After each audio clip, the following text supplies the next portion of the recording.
Alleloia. De amin'ny fifaliana lehibe indray la lasa nabavamalala no ianona amintsika amin'izao fotoana izao a. De faly indray tenako miarabanao eto androany.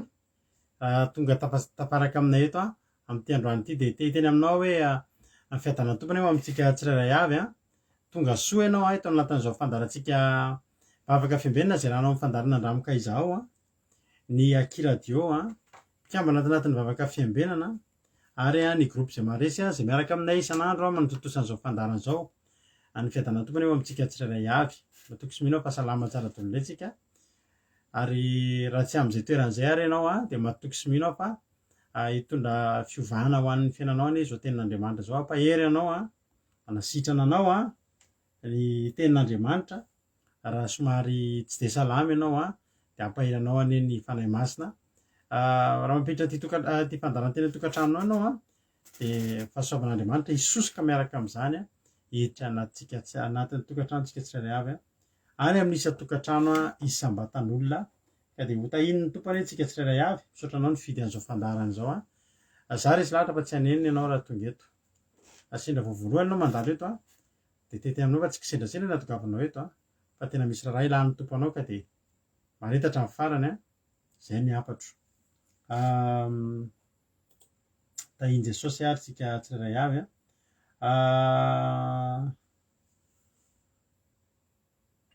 Miarabantsika rehetra zay efa-paketo ihany koa. De Ranavavy Marizô moa niditra teto voalohany androany a. Zay no hitako avy aty amiko aty a. De tahiny tompo a Ranavavy Marizô a.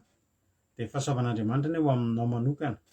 Misy ten'Andriamanitra zay zay latsaroako tany amin'ny Deutéronome toko valo amby roapolo any. Ampisambotra ny firenena rehetra ianao fa ianao tsy mba hisambotra. Amen. De ho tahin'Andriamanitra amin'ny lafindretra ianao ranabavy. De eo aminao a ny fototsy ny fahasoavana.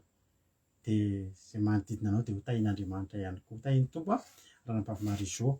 Tahin'ny tompo koa Ranavavy Fianarantsoa tao aorianany tao a de Ranavavy Herodiny Marie, Erika Raka, Marina, Tiana, Herbetina, Tsirambaramiel, Maman Valtina, Tongasoa, Zamina. Ary ty zanahy de Madagasikara Ranavavy Lala, Mamsirandry, Tahiny Jesosy, Tojo Mikael, Andoandry, Kody Danila, Soameva, Faliray Ritovo, efa voaray ve ny Courrier. Alléluia. Sondolany Rodiny Marie, Mamsirandry, Eliana, Angela Io, Mama Valtina. De ao ihany koa i Mampionina. De tahiny tompo ihany koa Mama Valtina efa teneniko teo, Yama. De zay voany Ranavavy Mama Valtina sy Ranavavy Yama.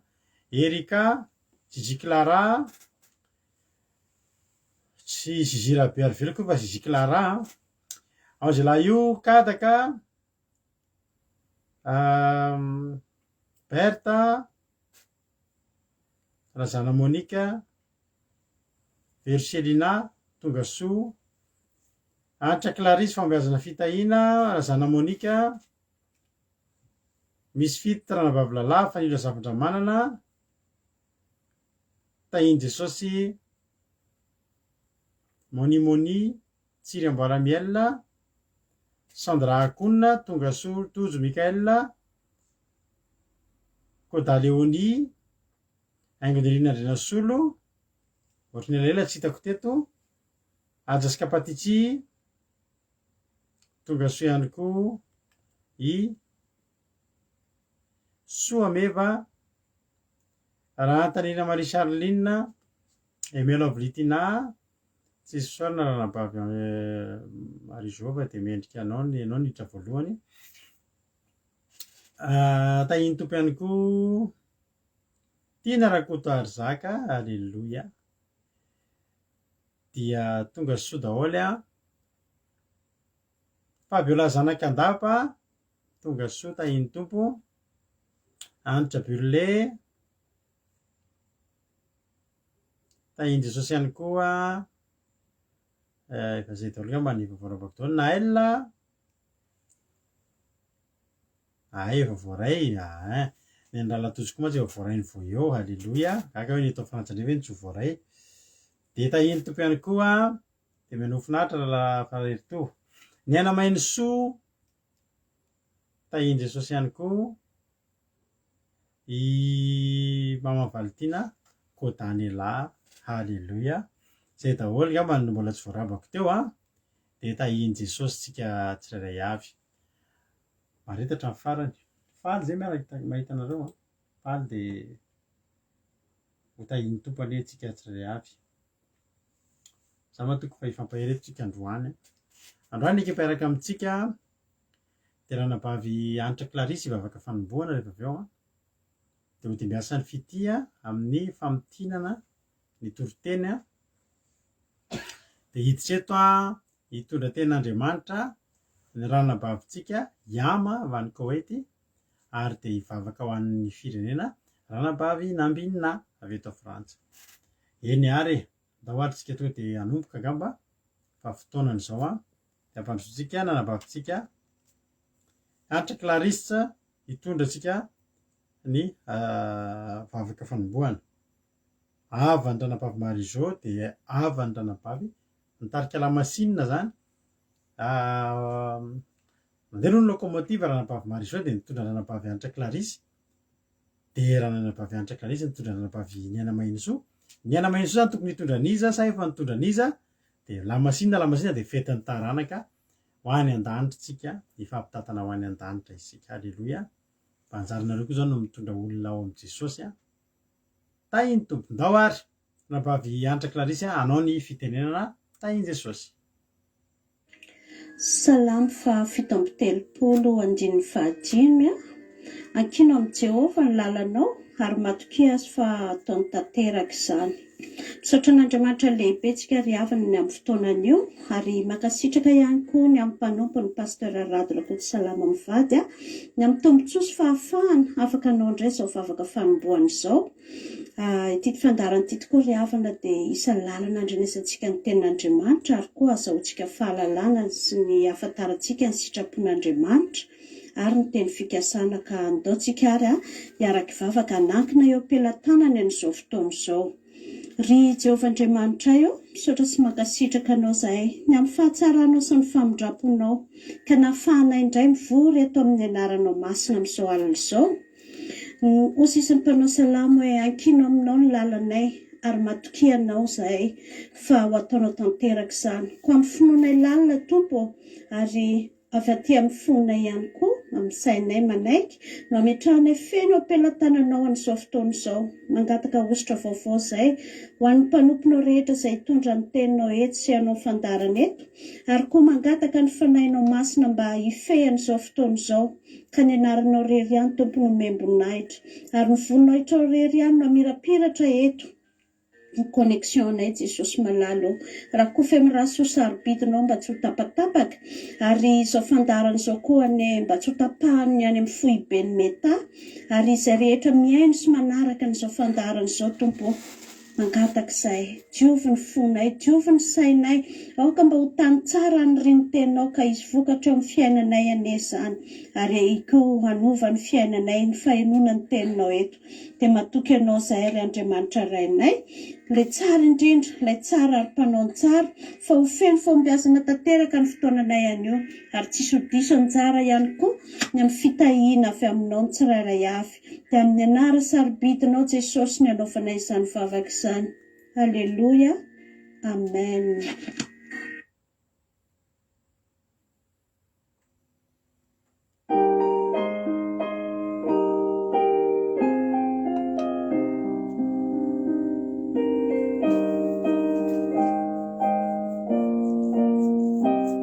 Que la paix de Dieu soit avec vous, frères et sœurs. C'est avec grand plaisir que je vous fais aujourd'hui le résumé en français du sermon du lundi 7 mars 2022 qui nous a été partagé par notre sœur Tijamboa Lamiel. Le verset que nous allons lire se trouve dans Esdras chapitre 9 verset 1. Esdras chapitre 9 verset 1. Au nom de Jésus. Voici les écritures en italique. Désolation et prière d'Esdras à l'occasion de mariage avec des femmes étrangères. Au nom de Jésus. Après que cela fut terminé, les chefs s'approchèrent de moi en disant Le peuple d'Israël, les sacrificateurs et les Lévites ne se sont point séparés des peuples de ces pays, et ils imitent leurs abominations, celles des Cananéens, des Hétiens, des Phérésiens, des Jébuséens, des Ammonites, des Moabites, des Égyptiens et des Amoréens. Amen.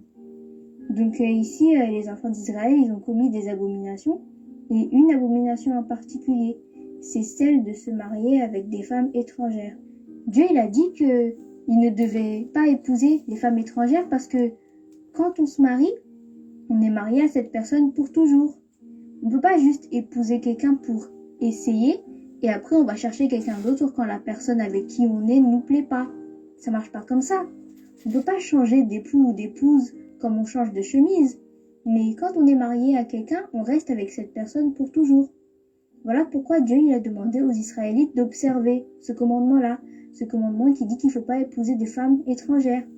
En fait, c'est parce que ce que font les Israélites, c'est pas ce que font les Ammonites, c'est pas ce que font les Hétiens ou les autres peuples. Ils n'ont pas la même manière de penser, ils n'ont pas le même Dieu, et par exemple, les Israélites, eux, ils se sanctifient, mais pas les autres. Il y a beaucoup de choses, en fait, qui séparent les Israélites des autres peuples. Dans un couple, quand les goûts se séparent, par exemple, il y en aura une qui voudra voir des spectacles évangéliques, et l'autre, il voudra aller dans les boîtes de nuit, dans les soirées. Donc, tout ça, c'est pas pareil. Et donc, voilà pourquoi Dieu, il leur dit de ne pas se marier avec des étrangers, parce qu'ils sont trop différents. Et pour nous, chrétiens aussi, il faut pas qu'on se marie avec quelqu'un qui ne connaît pas Dieu. La plupart du temps, surtout les filles, elles sont têtues. C'est-à-dire que même si l'homme ne craint pas Dieu ou quoi, la femme, elle va quand même aimer cet homme et elle va quand même vouloir se marier avec lui. Et elle dit, oui, il fait le mal, c'est vrai, mais il va changer, j'en suis sûre. Je vais prier pour lui, etc. Mais en fait, c'est toi qui vas être mené par lui et pas l'inverse. C'est toi qui vas être entraîné par lui. Parce que c'est le mal qui entraîne plus que le bien. C'est plus fréquent quelqu'un qui entraîne quelqu'un vers le mal plutôt que quelqu'un qui entraîne quelqu'un vers le bien. Donc ne te fie pas juste sur ce que ton homme il te donne comme image. Il peut très bien te faire penser « Oh, il m'aime, oh, on va vraiment se marier, oh, il m'aime vraiment ». Mais fais attention parce que quand vous allez vous marier, c'est là qu'il va montrer son vrai visage. Et après, c'est toi qui vas souffrir de tout ça. Parce qu'il n'est pas ce que tu pensais en fait. En plus, ce que Dieu ne veut pas, c'est que en te mariant avec un homme qui ne craint pas Dieu, ta vie sera détruite et aussi ta vie spirituelle. Salomon, il a vécu ça dans 1 Roi chapitre 11 verset 1. On va lire 1 Roi chapitre 11 verset 1 au nom de Jésus. Le roi Salomon aima beaucoup de femmes étrangères, outre la fille de Pharaon, des Moabites, des Ammonites, des Édomites, des Sidoniennes, des Hétiennes. Donc là, déjà Salomon, il a épousé une femme égyptienne. Mais là encore, c'est vrai que Salomon, il a épousé quelqu'un qui n'était pas israélite. Mais là encore, ça n'a rien fait à Dieu. Dieu, il a laissé Salomon avec elle. Il s'est dit, bon, si ça lui fait plaisir, je vais le laisser avec cette femme. Même si Dieu, il a dit qu'il ne fallait pas épouser de femmes étrangères, il a pardonné Salomon. Nous tous, on a péché, mais Dieu, il nous a pardonné. Alléluia. Le Dieu qu'on sert, c'est un Dieu bon et un Dieu merveilleux. Mais le problème, là, c'était pas grave si Salomon, il a épousé une femme étrangère. Mais le vrai souci, c'est que après, il a épousé encore plein d'autres femmes étrangères. Nous allons lire les versets 3 à 5, au nom de Jésus. Il eut 700 princesses pour femmes et 300 concubines, et ces femmes détournèrent son cœur. À l'époque de la vieillesse de Salomon, ces femmes inclinèrent son cœur vers d'autres dieux, et son cœur ne fut point tout entier à l'Éternel son Dieu, comme l'avait été le cœur de David son père. Salomon alla après Astarté, divinité des Sidoniens, et après Milcom, l'abomination des Ammonites. Amen. Salomon, en fait, là, du coup, il a suivi les dieux de toutes ces femmes. Il s'est fait mener par le bout du nez, comme on dit, par ces femmes.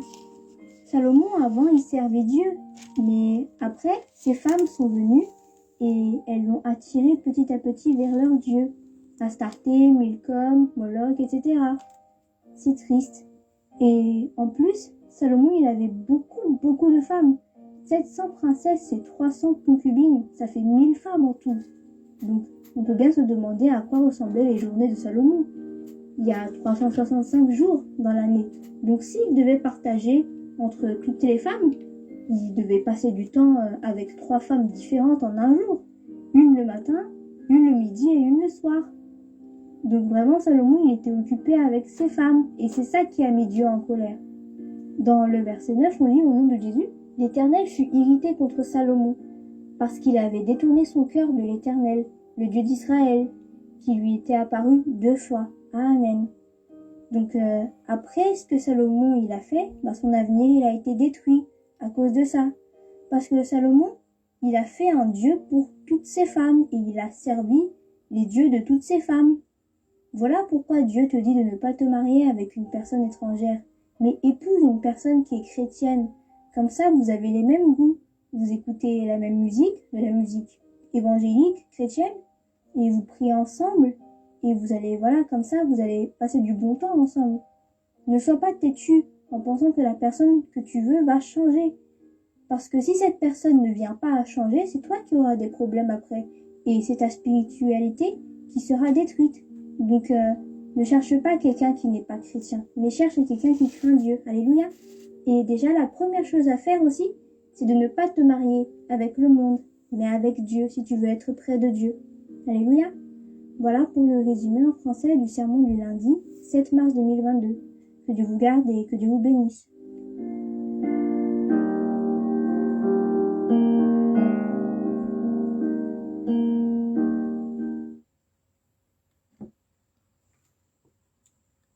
Alléluia. Mankasitraka indrindra anareo mirahavavy tamin'ny fotoana mivavaka matsiro iarovana tenin'Andriamanitra kely foana ny azy miavaka mihitsy ny azy ny endranabavy Clarisse rabavy fahombiazana fitahinany azy ny mialatsiny ny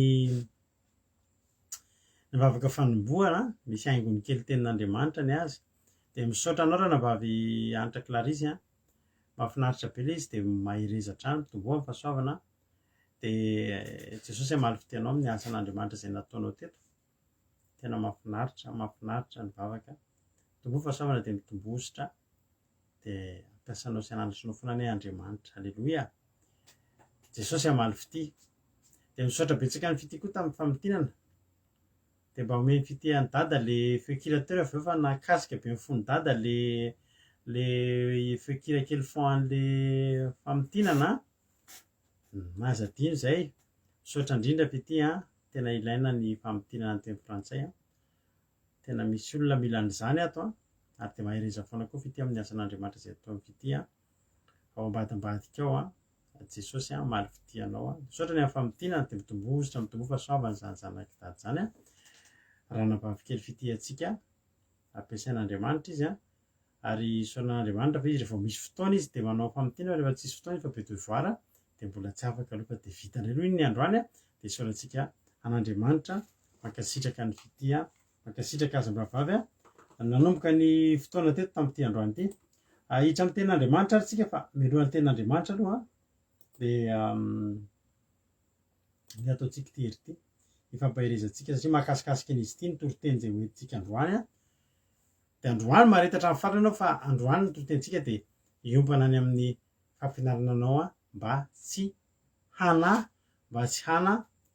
mpanahina ka dia mahereza menofinaritra ary tsika rehetra aoriana ty hery ity dia tonga dia misaotra anareo koa mankasitraka azy miravavy izy miravavy mianaka fa mampahery azy foana ireny fampaherezana ataonareo dia mankasitraka anareo mankasitraka dia tahiny Jesosy isika rehetrarehetra ndao ary eno hiritsika ao aorianan'hira to dia hitra amin'ny tenin'Andriamanitra anatin'ity zany anao maka baiboly mankatoerana tsara fa eno tenin'Andriamanitra isika aza manahy.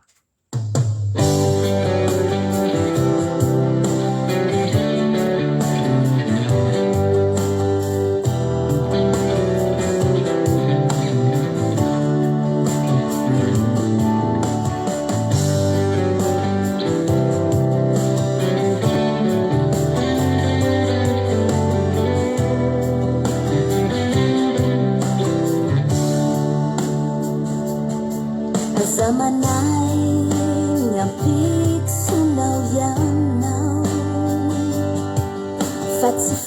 fantatrao saya seuni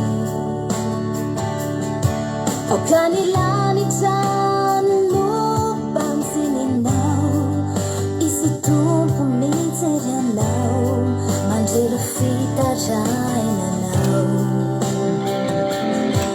aza manay miamino avinao ianao mbola maro reo atitsy miandranao ro fitiasana sy ro nofianatsinao tano mafiasa manay Kristy miainy vavakao aza malaheliana hainy tompony mombana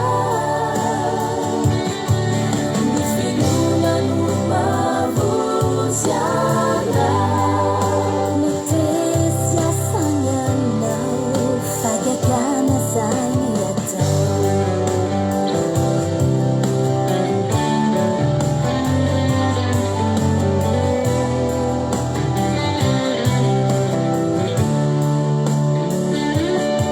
aza manay ny ampitsonao ianao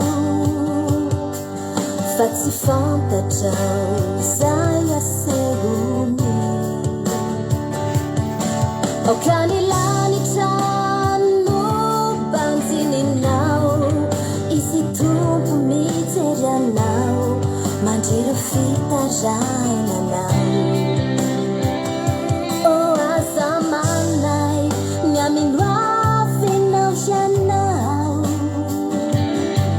mbola maro reo atitsy miandranao ro fikasana sy ro nofo anatinao tano mafiasa manay Kristy miainy vavakao aza malaheliana hainy tompony mombana ny finonano mavonziana mitesy asany aminao fagagana zany atao aza malaheliana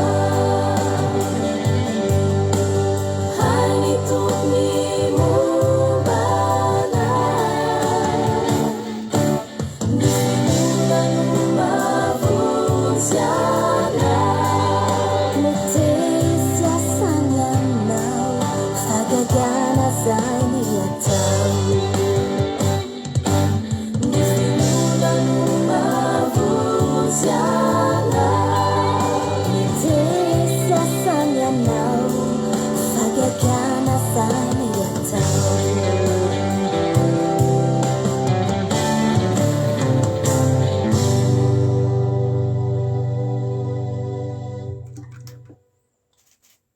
Alleluia. Izy reo mbola manana fanahiny reo, izy reo mbola mana reo a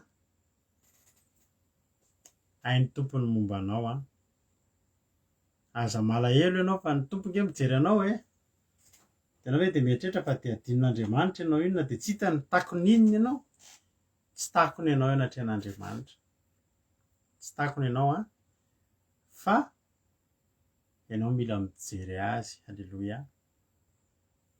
Hainy tompony momba anao a adidiny ianao a fantany tokony ataonao aza mana aza mana aza mana ary zany ny toriteny iainantsika eto androany a de andao ary ny toritentsika de aorian'ny toriteny Ranabaviama de miverina eto a tahaka ny mahazatra mamelabelatra ny tenin'Andriamanitra. Mbola tsy narabaiko kosa nefa noro malala seheno a de tahiny tompo noro malala seheno a izy koa mbola tsy narabaiko ao a iladanina zany hoe Razana Monika any moa izy iny a arabaina ihany koa misy mbola tsy narabaiko koa tao ambonimbony tao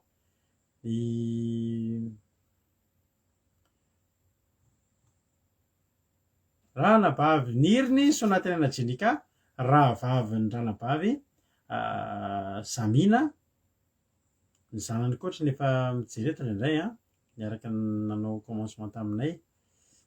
Mama Mikami tonga soa ihany koa, de ao ihany koa zay ka mbola tsy narabako teo fa ny ankoatr'izay fa voarabako daholo ihany de tonga soa daholo tsika rehetra rehetra.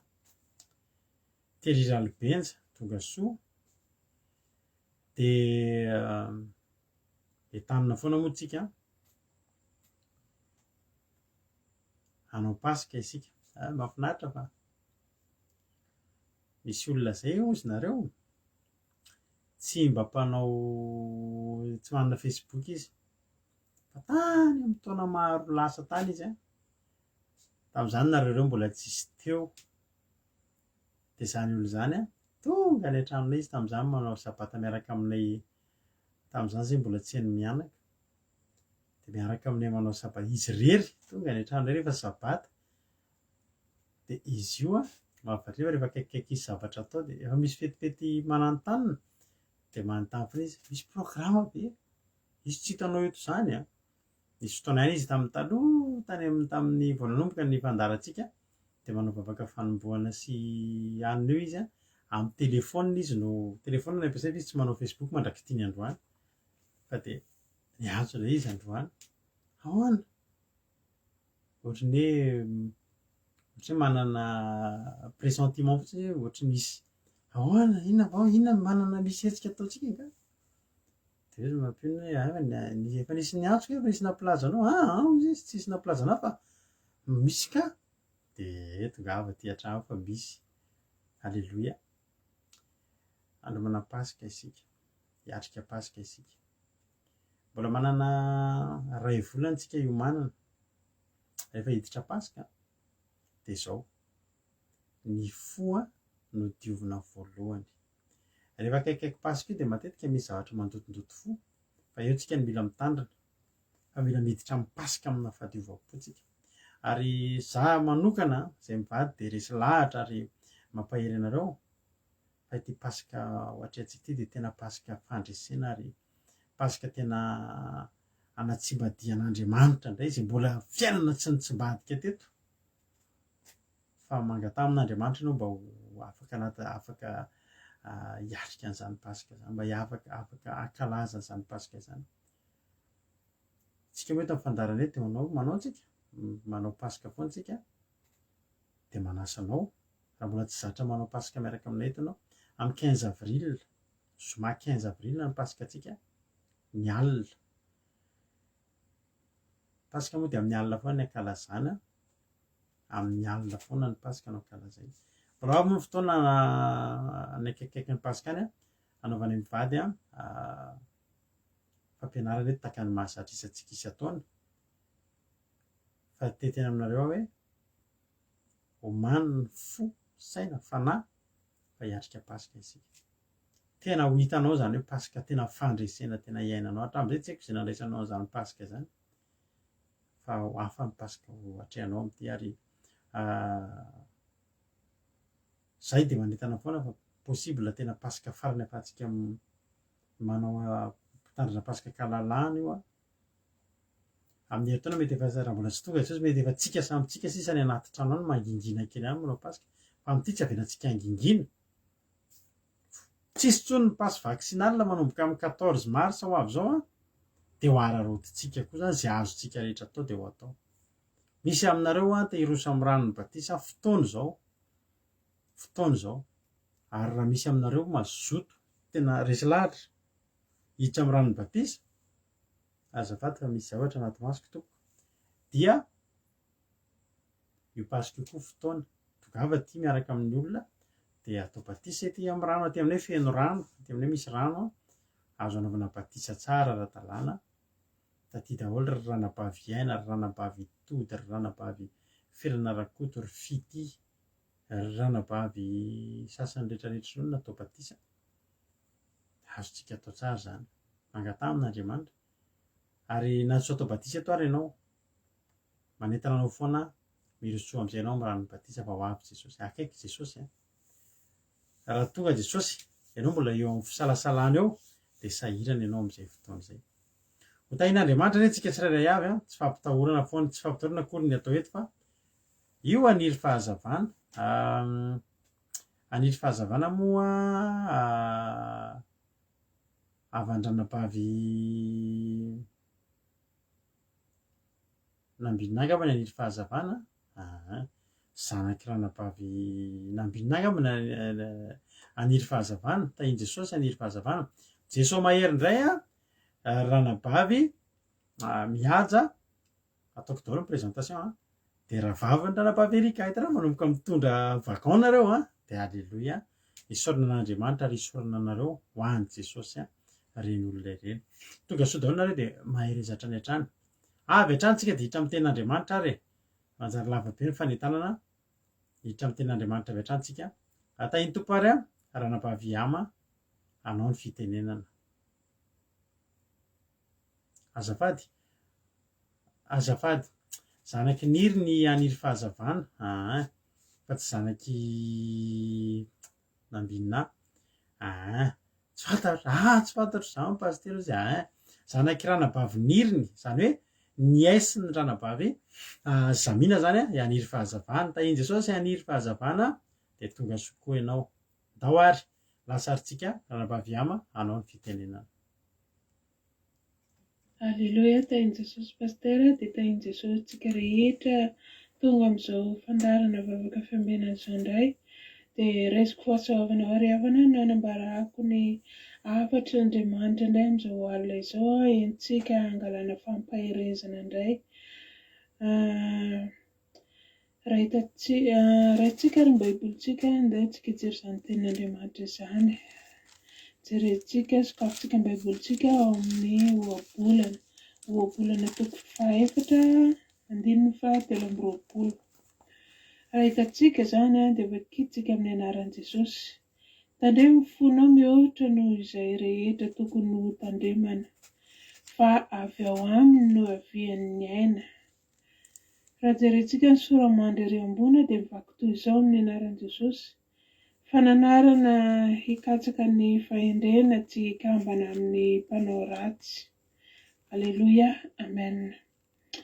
Eto ry havana ny tenin'Andriamanitra dia mananatra tsika hitandrina ny fotsika satria avy ao amin'ny fotsika io ny voahan'ny zavatra rehetrarehetra. Eto aloha tsika ry havana dia tena hoe dinio tsara ho anao izay mienzo tenin'Andriamanitra izao, ianao izay tonga eto.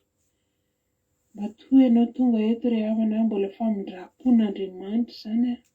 Matoa ianao mbola mahenjo tenin'Andriamanitra izao dia noho ny fitiavan'Andriamanitra anao manokana izany, noho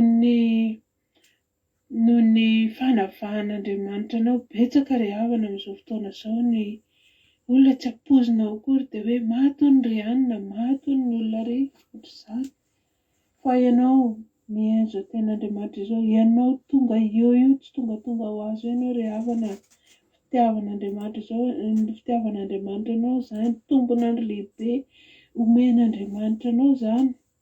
Ka aoka ry havana tena hoe hoentina amin'ny fonao rehetra ny hahatongavanao hoe aza mijery hoe iza mitondra ny tenin'Andriamanitra io, na hoe inona zavatra hoe lazain'ny mpanompony eo, fa aoka ho raisinao mihitsy hoe Jesosy anie io miteny aminao io, Jesosy anie manana etaentina ao anatin'ny fonao ry havana. Ary io ny zavatra taloha izay tena hoe na misy amintsika efa miverin-dalana ary teo aloha, na misy amintsika efa nandray an'i Jesosy Kristy ho tompo sy mpamonjy ny fiainana nefa somary miverin-dalana na hoe somary varindrina teny amin'izao tontolo izao teny dia somary adinodino ny fahasoavana izay efa niraisinao dia indro ianao fa tonga eto indray amin'izao fotoana izao dia aza manamely tena amin'izany ry havana, fa ataovy mihitsy kasika Andriamanitra anao, mbola fitiavan'Andriamanitra anao ny hahatongavanao eto amin'izao fotoana izao. Raisy ny tenin'Andriamanitra ry havana, raisy izany hafan'Andriamanitra mamy be izany Izay tena hoe matoa izy mbola miteny izany, mbola fitiavana ianao, mbola anavahana ianao, mahatonga anao mbola mahay anao izany tenin'Andriamanitra izany hoe tandremo ny fonao ry havana. Tandremo ny fonao, aza manakory, aza mieritreritra kory inona ireo hotanao efa vitanao, aza mieritreritra ny taloha, ary aza misaina ny rahampitso fa hatreo izao ankehitriny izao ianao miaina izao tenin'Andriamanitra izao ataovy anaty saina fa eto Andriamanitra, satria misy tenin'Andriamanitra izay milaza hoe amin'ny toerana izay ampatsiarovana ny anarany dia eo no maliko anareo, eo no anatrehako anareo. Eto Jesosy amin'izao fotoana izao ry havana, eto Andriamanitra manatrika anao eo, manome an'izany teny mamy izany, manome an'izany teny masina izany, dia azo ataonao hoe tonga ho azo fotsiny ianao, na hoe eno fotsiny fa raiso amin'ny fonao rehetra. Aza manano fonao ry havana, aza mieritreritra ny ho avy rahampitso hoe hiatrika an'izao indray rahampitso, na hoe inona indray izao ny zavatra andeha hatrehako rahampitso, na hoe inona ny zavatra andeha hamelomako an'ireto zanako reto, na hoe aiza ny atako asa, fa dinio fotsiny hoe Andriamanitra efa manamboatra izany lalana izany ho anao. Apetra ho aminy fotsiny, apetra ampelantanany, tsisy marombaka izay ampelantanan'Andriamanitra ry havana. Rehefa apetraka eo ampelantanan'Andriamanitra ny zavatra rehetra dia ny tsara fa izy mandamina fiainanao, mirakla ny zavatra rehetra, tsisy ahihinao, ny ataonao fotsiny dia mivavaka amin'ny mandrakariva, mametraka izany fiainana izany mandrakariva, asoro anatin'ny fonao ny fampetitenana rehetra, izay fanahiana rehetra ry havana. Izy namindamina ny fiainanao, izy nitondra ny fiainanao, dia apetra eo amin'ny zavatra rehetra. Aza manam-panahiana izany. Mbola misy koa tenin'Andriamanitra anankiray ry havana, ny Mateo any, Mateo 1:7-20, vaky toy izao izany amin'ny anaran'i Jesosy: ary izy ao aminareo na dia manahy aza no mahay manampy ny andro iainana, na dia kely monja aza, tsisy ry havana, tsisy mahafantatra ny rahampitsontsika, tsisy mahafantatra tsisy mahay manampy ny andro iainana izany, na dia manao ohatrin'inona ary ianao, na dia matahotra ohatrin'inona ary ianao, satria betsaka ny zavatra miseho amin'izao fotoana izao, eo ny aretina, eo ny zavatra rehetra ry havana. Tena hoe loza foana ny hitanao amin'ny fiainana izao, amin'izao tsika miteny izao, tena hoe efa andro farana izao ry havana, dia tena hoe aoka tsika hanamboatra ny fontsika, aoka tsika tena hoe tsy hanahy, apetrakintsika eo amin'ny Jesosy izany fontsika izany ry havana, apetrakintsika eo amin'ny Jesosy momba antsika rehetra, no hoavinao rehetra, izy efa manamboatra an'izany rehetra izany, fa ny anjaranao fotsiny dia mikolokolo, mivavaka mandrakariva, mametraka ny fiainanao eo anatrehany, manamboatra ny fonao tsy ho voapetipety ny asan'izao fiainana izao, ny asan-devoly isan-karazany, fa ny anjaranao dia tena hoe Jesosy apetraka eo ampelantananao, tsisy marombaka izay eo ampelantanan'Andriamanitra ry havana, tsisy. Tena hoe aoka izy nitondra ny fiainanao ray manontolo, ny ankohonanao, ny fianakaviananao, ninona momba anao, ny asanao, ny zavatra rehetra, na ny aretina ry havana, ry amadasy rahavavy, dia tena apetrao amin'Andriamanitra fa izy mahay mandamina ny zavatra rehetra, izy tsy manome izay tsy zakanao, fa ny anjaranao dia mikolokolo ilay fonao, tsy ho voapetipetina, tsy hanahy, satria izany fanahiana izany koa dia fahavalon'ny finoana. Dia aoka ianao tena hoe fantoka amin'i Jesosy Kristy, tena hoe tsy hanahy na inona, mbola misy tenin'Andriamanitra anankiray koa any amin'ny Filipina any ry havana, mbola entina ampaherezana anao ihany koa, mbola tena mamy be ihany koa. Filipiana 2:4-9 dia milaza toy izao ihany koa izy hoe aza manahy na inona, fa aoka ny fivavahana sy ny fifonana ambany fisaorana no entinareo manambara ny fangatahanareo amin'Andriamanitra amin'ny zavatra rehetra. Aleloia. Amin'izany ten'Andriamanitra izany ry havana, tena hoe anjaranao sisa, efa nomenanao, fa nitorony hevitra ianao eto. teny ny vavanao fotsiny mila misokatra hoe Jesosy apetraka eo am-pelantananao ny fiainako iray manontolo, zava-dehibe zany ry havana. Rehefa eo am-pelantanan'Andriamanitra zany azalaina intsony, aza kitehanao intsony, fa amboary fotsiny fiainanao, ary io ny zavatra taloha, ary io ny fampetipetena ny asan'ny Satana isan-karazany, ny fijangajangana, ny fanompo-tsampy, ny finanana zavatra maloto. Tena hoe diovy ny tenanao, diovy ny fiainanao, diovy ny fonao, tsy anam-panahiana ho zahoanao satria tena efa avaly ny finoana zany fanahiana zany. Raha manahy ianao, lany andro manahy eo nao na zavatra tsy tokony ho tonga ary tonga satria le fanahianao tahotra ny tonga ao aloha, tahotra ny tonga ao aloha anatin'ny fonao ao dia manjary zava-poana le zavatra efa napetraka ao amin'Andriamanitra ry, zava-poana le fotoana laninao vavaka mandohalika mitalao eo anaty an'Andriamanitra iny satria feno fanahinana ao anatin'ny fonao, aza mihaino fonao ry havana. Rehefa napetraka ao amin'Andriamanitra izy dia apetraho ho any, fa ny anjaranao mikolokolo fotsiny hoe vavaka mitandrina izay didin'Andriamanitra, mametraka izany eo am-pelantanany foana. Dia tena hoe ho hitanao fa tena feno fandresena ny fiainanao, feno fifaliana foana.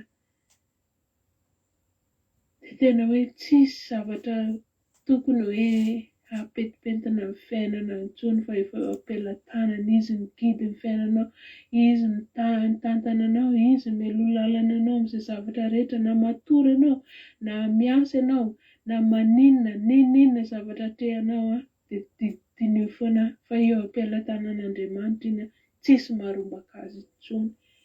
Tsy hanana hoe tsy voarombaka ny fahavalo zany ry havana, tsy voarombaka ny asan'ny devoly isan-karazany mirerina amin'izao tontolo izao eny zany rehefa eo am-pelantanan'Andriamanitra. Dia ny tsara hoe na ny ranomasina ary nanaiky azy, ny rivotra ary ny tsahatra, zava-dehibe ny zany ny tendrombohitra ary voafindrany, ko maika ve izay problema kelintsika olombelona io. Petrao eo am-pelantanan'Andriamanitra ny fiainanao ry havana, fa izy mitantana anao, izy migidy anao, izy ny momba anao rehetra. Tsy anao rery ihany fa ny ankonanao fiainanao iray manontolo ny momba anao rehetra rehefa mbola mamofopofona hoe ianao ilay nandray anazy iny. Dia tena tsara hoe tena hoe ho raisiny an-tanany izany rehetrarehetra izany. Dia misaotra antsika rehetrarehetra izay mihaino teto, dia matoky somiana fa nampahery anao izany ten'Andriamanitra izany, ary hanovana ao indray atokana fikitra bebe kokoa amin'ny Jesosy Kristy, dia raisy izy ho tompo sy mpamonjy ny fiainanao ry havana. Tianao izy matoa ianao mbola maheno izany, tianao izy matoa ianao mbola mitsangana eto velona soamantsara, mbola manana connexion ianona izany ten'Andriamanitra izany, dia raisy izy ho tompo sy mpamonjy ny fiainanao. Tianao izy, tianao Jesosy dia voninahitra ao an'Andriamanitra irery ihany fiadanana antsika rehetra. Alleluia, amen. Alleluia. Mankasitraka indrindra andranam-bavy amintsika tao anatin'izay vavaka, tao anatin'izay toriteny matsiro dia matsiro mety gaga tsika ohatran'ny hoe voaingakaingana angamba izay toriteny izay ny ianareo nandalo teto, misy verset nandalo teto mitovy amin'izay, dia azo gaga ihany nefa satria tsika dia mandeha araka ny fitarihan'ny fanahy. Alleluia. Dia ireo ankizy rehetrarehetra izao dia samy manana ny hamangin'Andriamanitra azy, mangataka teny ireo rehefa alohan'ny toriteny dia tena marina koa ny toriteny ranam-bavy aminy fa tokony nandeha talohan'ilay andra Jonatana mantsy nitovy verset tamin'izay raha tadidinareo, fa androany anazy vao nalefa. Dia tsy maninona nefa izany fa ny ten'Andriamanitra dia miteny amintsika fa mahasoa antsika ny teny averina, ary zary izy lahatra fa matoa izany miverina dia mifanaraka amin'ny zava-misy ihany koa, mifanaraka amin'ny ny toetrandro sy ny zavatra iainana satria fotoana tena iavian'ny fanahiny zao fotoana iainantsika zao. Ilay Filipianina nefa dia miteny manao hoe aza manana inona na inona. Mahasambatra angirapa na ny mivavaka e. Zany tena tena mahasambatra ny mivavaka. Raha tsy mivavaka tsika efa mipika kely amin'ny fanahiny tsika rehetra. Fantatra hoe inona avy ny zavatra tokony ahinin'ny saintsika zao. Ohatra tsika mipika kely daholo le misy nalasanana kely. Soa ihany fa mivavaka tsika.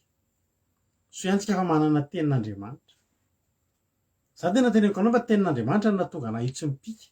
Por zao hitanao mety tataka tody tompona tody raha hoy so misy ny ala kely tao ananina ny natao. Tenin'Andriamanitra zay mahatonga ny vazamborona mipika. Aza dikany fity ao za mipika zany hoe ny fandikantena ataonao ao marina zany fa za marefo mora mipika tena mora verina am'izay tsika rehefa avy eo. Fa tenin'Andriamanitra tena miteny amintsika aza manana inona na inona. Jesosy koa miteny ary am'le Matio 5 teo, le vakiana teo, Matio 5. Matio 5:17. Ary izy aminareo na dia manaza mahay manampy amin'ny andro iainana na dia kely monja. Entin' Jesosy teny hoe nareo nge na anà na tsy anà tsisy ninona vitanareo e. Tsika zany na ho ahitsika daholo ny zavatra rehetra. Na tsisy ninona na ho ahitsika daholo ny zavatra rehetra tsisy ninona vitatsika.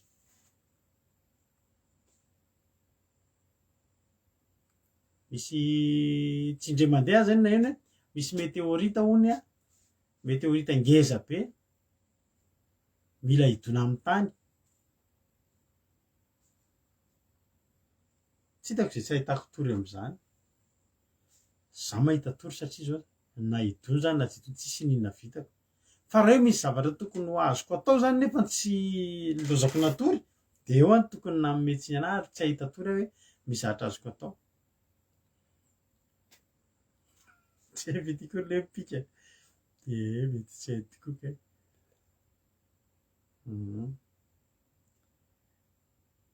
Zany hoe na anaritsika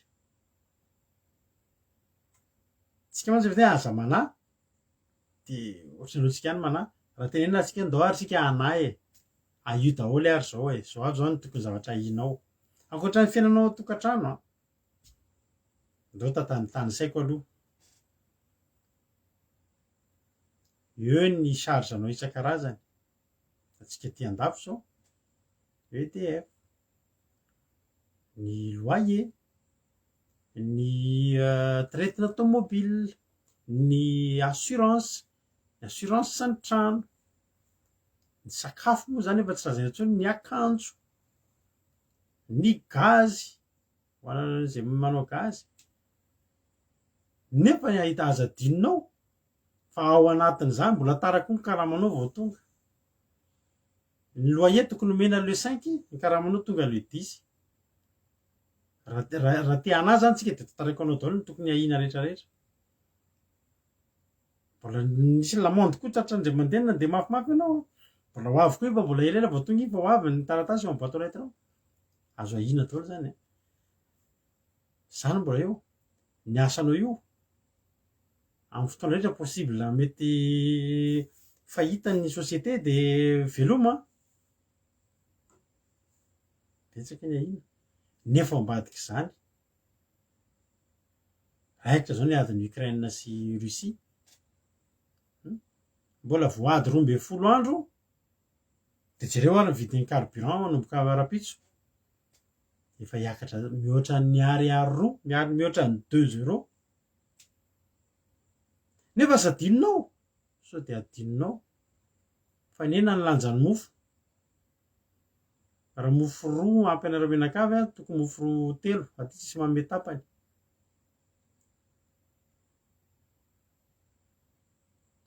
miakatra. Taloha raha menakavy manao course andray andro 80 €. Zao lasa 100 nefa le karama tsy nisondratra. Ho ahitsika daholo mantsy zay raha hoe hanana fanahina zany tsika.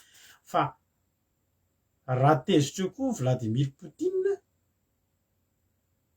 mety hisy bomba hipoaka.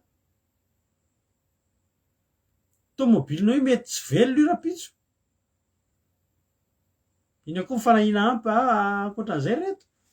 Raha ohatra zany tsika tena hana daholo efa 2,18 € ve any rana bavemena manampitso. Niakatra melona any amin'ireo fa zaho aloha vao nijery teo mbola tsy tafakatra teo fa hiakatra rapitso. Inona koa mba jereo zavatra tokony ahina reto, inona tokony ahitsika. Tandremo fa mety hisy température tampoka dia vidy fanafody. Inona avy alefaso, inona avy tokony ahina rakizy. Inona avy zavatra tokony ahina zany, inona zany zao zavatra tokony mba ahitsika. Tsy velona tampoka ny tômôbila ozy na elona. Décharge ny batterie. Ny mampiona zao tômôbila vao vidianana batterie lasa ny batterie. Inona koa? Isy hamaky ny trano.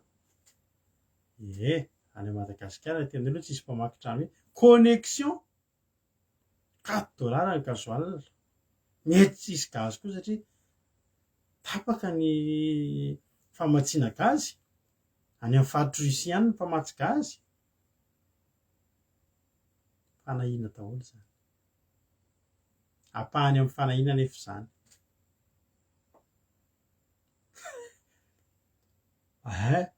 Za zao ohatra zay nataon'ny rahalahy zay nandeha bisikileta tany lavilavitra ny tanantany nisy lavaka tampoka dia za nandeha mafy be tamin'ilay bisikileta dia niala ilay lavaka any fa nitotona ilay pneu aoriana.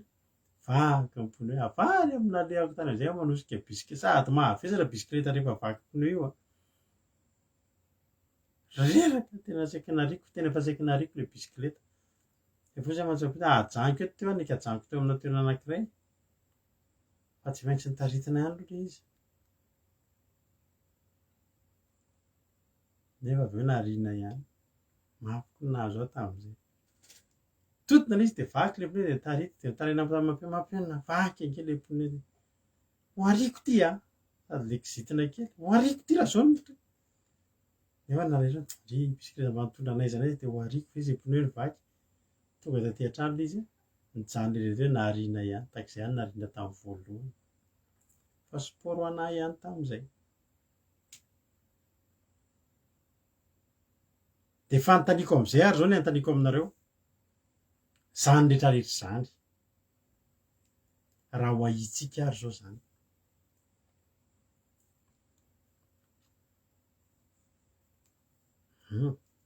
Douze indray sy dia 25 ny ao. Tena teneniko anao nefa fa raha tonga tao amin'ilay izy ianao dia matoa ianao tonga tao. Na tsy nataon'Andriamanitra tonga fotsiny tao ianao fa ianao ny anisan'io. Ary tsy ianao ny 12 mety ianao ny voalohany na ny faharoa fa teo anatin'ny 5 voalohany tao. Ao anatin'ny top 5 ianao ranabavinael. Ny ranabaviniana mahitsy zao batisa no ahina. Ka ina moa ny ahinao atsoy andao resaka mipetsika dia andao ianao atao batisa. Ina ny olona. Fa ny fanontanian'i Jesosy dia izao. Ary izaho aminareo na dia manaza dia mahay manampy andreny. Tena manampy mihitsy ahako amin'ilay hofatrano. Vita ilay soa ihany fa nanà tamin'ilay hofatrano aho fa vita. Koa tsy andao ahitsika daholo ny zavatra rehetra. Raha ho ahinao ny zavatra rehetrarehetra tsy ohatr'ireo tsika rehetrarehetra. Mety misy manao commentaire hafahafa be abrakadabrakada. Dia fantatry na zavatra vita be dia efa nisy nalasana anakay. Za teneniko anao. Misy mpanompon'Andriamanitra izay efa teneniko antsika.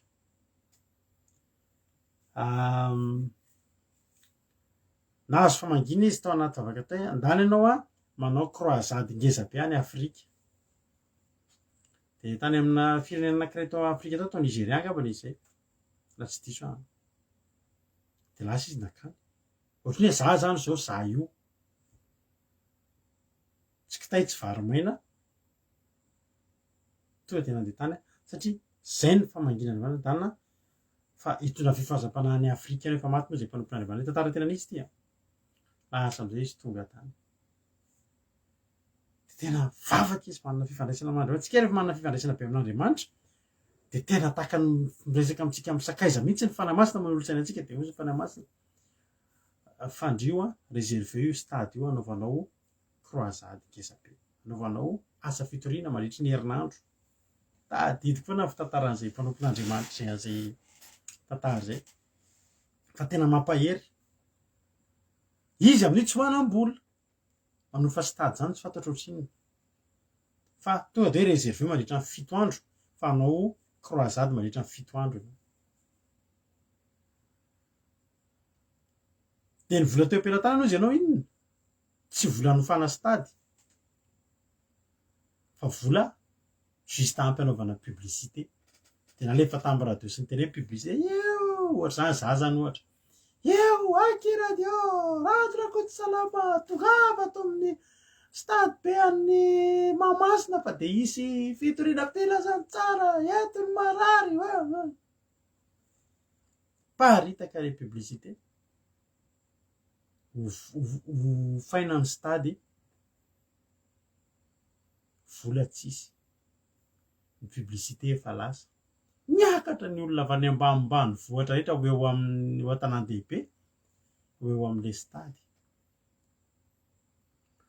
izy amin'io maka hôtel izy mipetraka amina hôtel izy mipetraka de mivavaka izy Jesosy de manam-panahina be mihitsy izy Jesosy aizany vola aizany vola naovako an'io aizany vola anofako an'izany stady zany aizany vola naovako an'ity asan'Andriamanitra ngezabe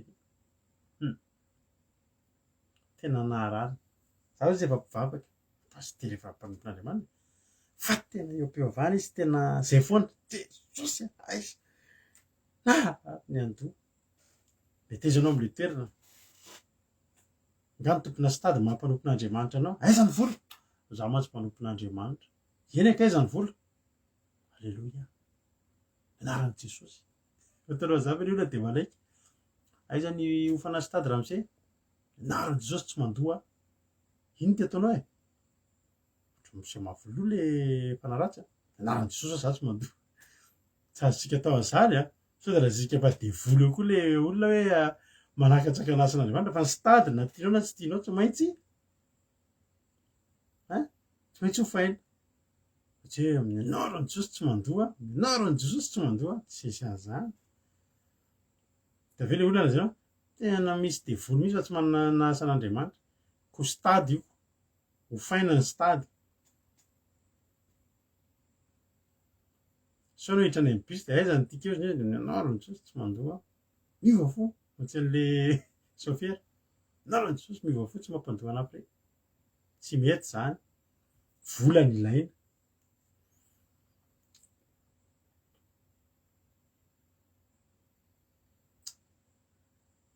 vavaka andalana Jesosy so am'izay ny teneniny rehefa angamba le andro vitsivitsy talohan'ny anaovana le fetra farany andoavana le volan'le stady mandritry ny herinandro vola zany zao ny teneniny Jesosy za ozy izy ianao no nandefa anahy taty za mpanomponao tsy nandefa ho afa-baraka ty ianao fa zao raha alainao baraka eo Jesosy tsy volo io de asiko eto amin'ity hôtel ity eo amin'ny varavarankely ity asiko soratra ngeza be misy banderole soratra ngeza be teneniko hoe Andriamanitra manala baraka noho ny triko hatramin'izay tena tantara tena nisy zany teneniko anao zany zaho izy raha vao tsy voaloha io Jesosy amin'le fetra de asiko banderole ngeza be ato de seneniko hoe Andriamanitra mpanala baraka ny Andriamanitra nitoriko hatramin'izay za aloha tsy sa manao an'izany fa zay ny azy ny zavatra ny teneniny inona ozy ianao ry havana ny zavatra trano manakaiky ny fotoana andoavana an'le hofana stady manakaiky ny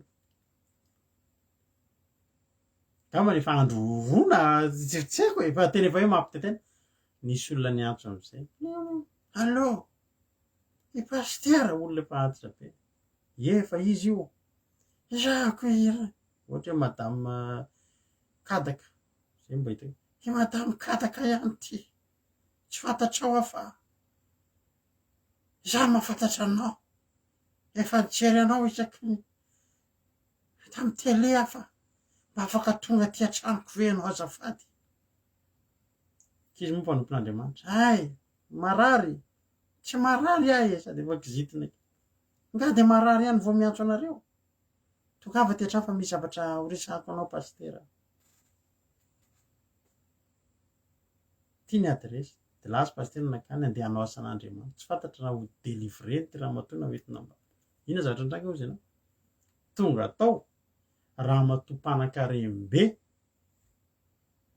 fefa antitra be de zao mba teneny raha matoa zaho sisy pastera za pastera efatra amin'ny elo nanangona ny fanatitra nangoniko ny fanatitra ny isaky ny metsika de anasorako ny fanatitra de efa niomana mihitsy aho hoe ndray andro any mba hita pastera naterako any tia nangonony tao ny fanatitra efa hatramin'ny ela be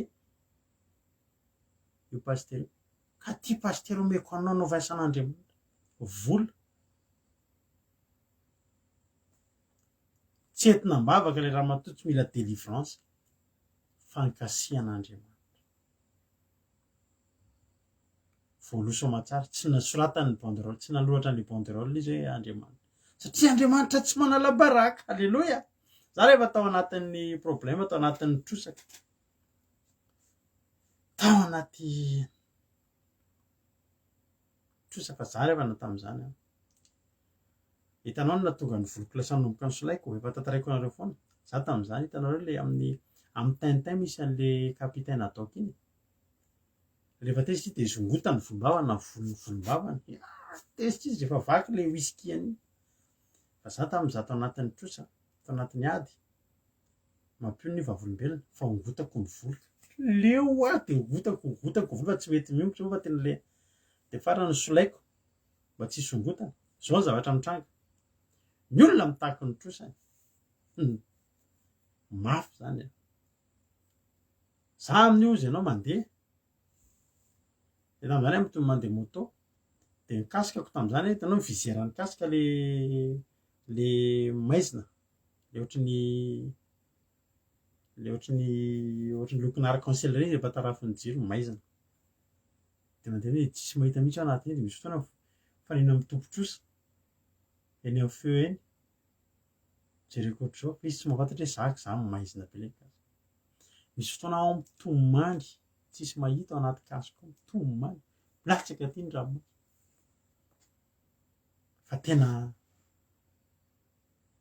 de misy ohatra hoe manam-bola misy vola de hividanana tomobile de karakarana le tomobile de avy eo tomobile iny amidy angalana tompony de ahafahana hoe sady manilika trosa no ohatr'izay zany fomba fatao fa tena teneniko anao ry havana malala misy tomobile zay vidiko de ny lokona de ny vidindoko amin'io trosaina hoe rehefa lavo le tomobile trosaina satria efa hisaka le tomobile ny vidindoko ny karamany mpandoko ny ofana salle de peinture de inona zany fa tsisy ninona tsy hoe operatana nanany ariary ny tompotrosa zay le olona raha pitso marena hividy le tomobile avy nilokony ty tomobile mivelomina anaty sa vao mivelomina fa le ray toy zao mahalala tsara zany hoe tapaka arbraka le tomobile velomina misy zavatra simbo anatin'le tomobile ianao nanany ariary ary tsy manana tsony bazo tsy zany miandranao ivelanao mpandoko ny tompona salle ny tobilinao mihidy ao anatiny ao tsy maintsy esorony io fa misy olona hafa hitsy ny tobilinao maty volanao tsisy tsony na ny ariary ny olona tokony hividy azy raha pitso marina izy nividy tobilina maty fa nongotako ny voliko nongotako ny voliko inony ty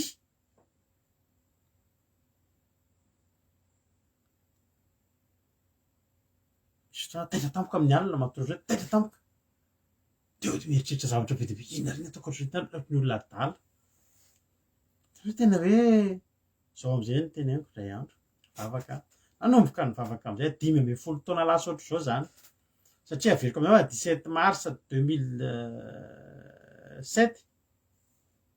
nanomboka nivavaka voalohany zay 15 ans passé zany tena 10 taona lasa ohatr'izao vanomboka nivavaka akekiny am'izay de reraka be hitanao ny lohako iny reraka tena hoe tena mandava-taona iny lohako iny enjana be marary ny ambony masoko marary ny amin'ny atoko any am'le hitanao hoe mieritreritra hatramin'ny alina ianao matory mieritreritra jesosy maraina zany vao maneno ny telefona de io foko io ohatrany hoe milatsaka any amin'ny anaty kiboko aloha vao veriny eo vao maneno io telefona io de satria telefona maneno de tonga de vao manao allo ianao de ianao manao allo fa ny olona to de miteny ratsy aza volako kasaiko anao pitehako ny fiainana zany ny zavatra eny ao anatin'indray any zao am'izay teneko indray andro jesosy zao jesosy ohatrany tena reraka be ao zaho sady mivavaka ny miandraikitra n'izany rehetrarehetra zany inona moa zany no nivavahako ny atsaiko zao am'izay teneko jesosy za jesosy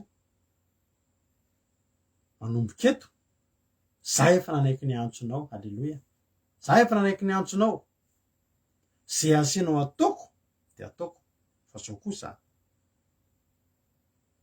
zao kosa apetrako aminao io za matoky anao fa raha maninona de ianao raha migadra zany de ianao nanatona anao zany de lasa nigadra nanatona anao zany de nivoaka gazety nanatona anao zany de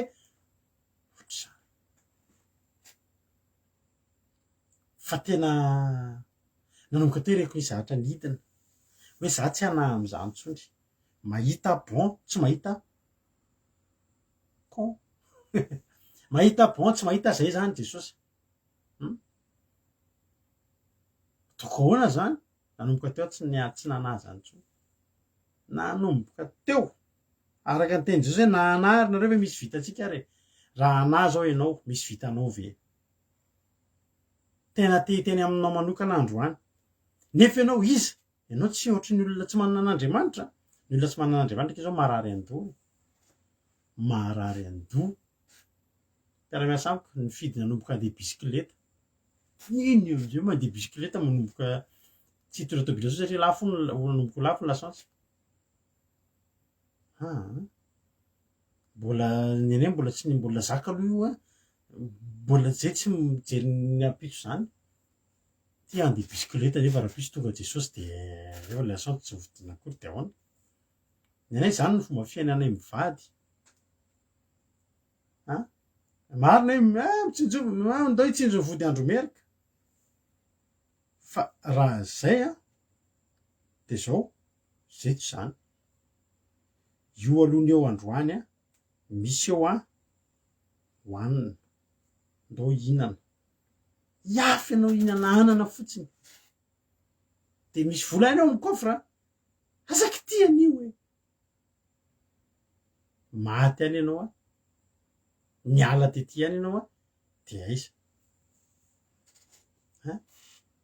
hoano aloha zay zany mampianatra anareo an'izany hoe tena iaino ny androany javana rapitso zany tsy fantatritsika zany aoka ny rapitso ihany azy aza miany apitso hoe misy olona ohatr' zany tiana asa na atao inona io vola io vola misy fa tsy hoe tsisy fa miafy androany de le vola ihany ary miafy androany miafy ndray rapitso ho an'ny afakapitso rapakapitso rehefa iafy ho an'ny amin'ny herinandro amin'ny herinandro mbola miafy any ho an'ny am'ray volana de ahoana fa ho annay zay manan'Andriamanitra velona alleloia isonitra ny gazoalina tsy maninona zany fa mbola misy azo atao kely ihany raha manan'io rapitso io zahako tsy vitako fa Andriamanitra mahavita an'io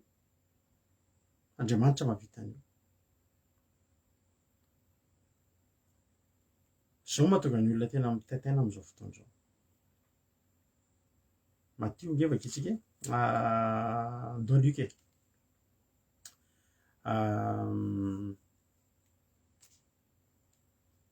daholo tsika maky Matthieu 24 Matthieu 24 dia miteny manao hoe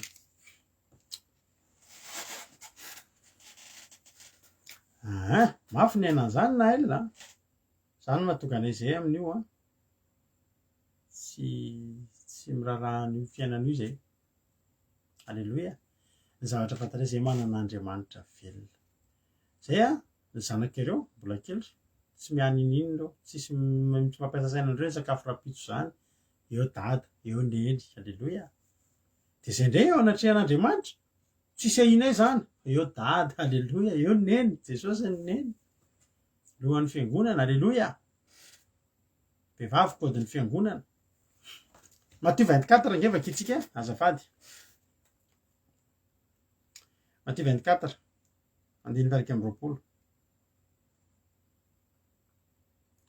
Fa amin'izany andro zany amin'aran'i Jesosy, fa amin'izany andro zany dia izy fahoriana lehibe zay tsy mbola nisy to azy hatr'izay ny andro an'izao tontolo zao ka mandraka ankehitriny sady tsisy intsony. Dia io iainantsika io amin'izao, izy tena fahoriana be lehibe, ho vidim-piainana mafy sady lafo ho hitanao eo tsika ifakay teto foana ny teny anareo zay, tenanareo teto foana fa tena anaty fotoana tsy takatry ny saina io dia ho hitanareo ny hamafy ny fiainana io. Tena ho hitantsika eto ny hamafy ny fiainana io. Ary noho ny hamafy ny fiainana fotsiny isy olona tena lasa kely mihitsy eo, isy olona tena hamoy fo, isy olona tena hoe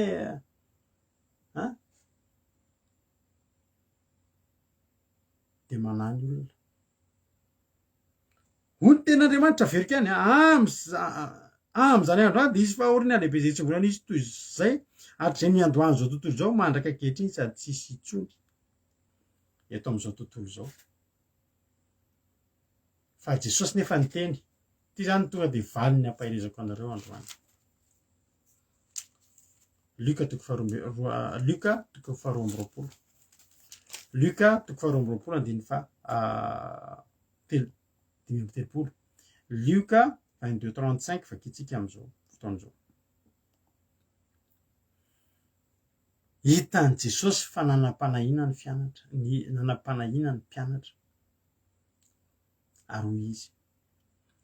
Luka 22:35 aroy koa izy taminy: raha ny rahako nitondra kitapom-bola sy kitapom-batsy nakapa ianareo, mo nisy zavatra nahory anareo va? Mo nisy zavatra nahory anareo va raha nirahako ianareo? Dia hoy izy zareo, dia hoy izy ireo tsy nisy.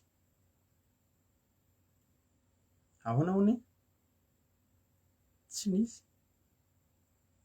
Za raha avana malala tena teneniko anao, za afaka mamaly tahaka ny mpianatra koa androany.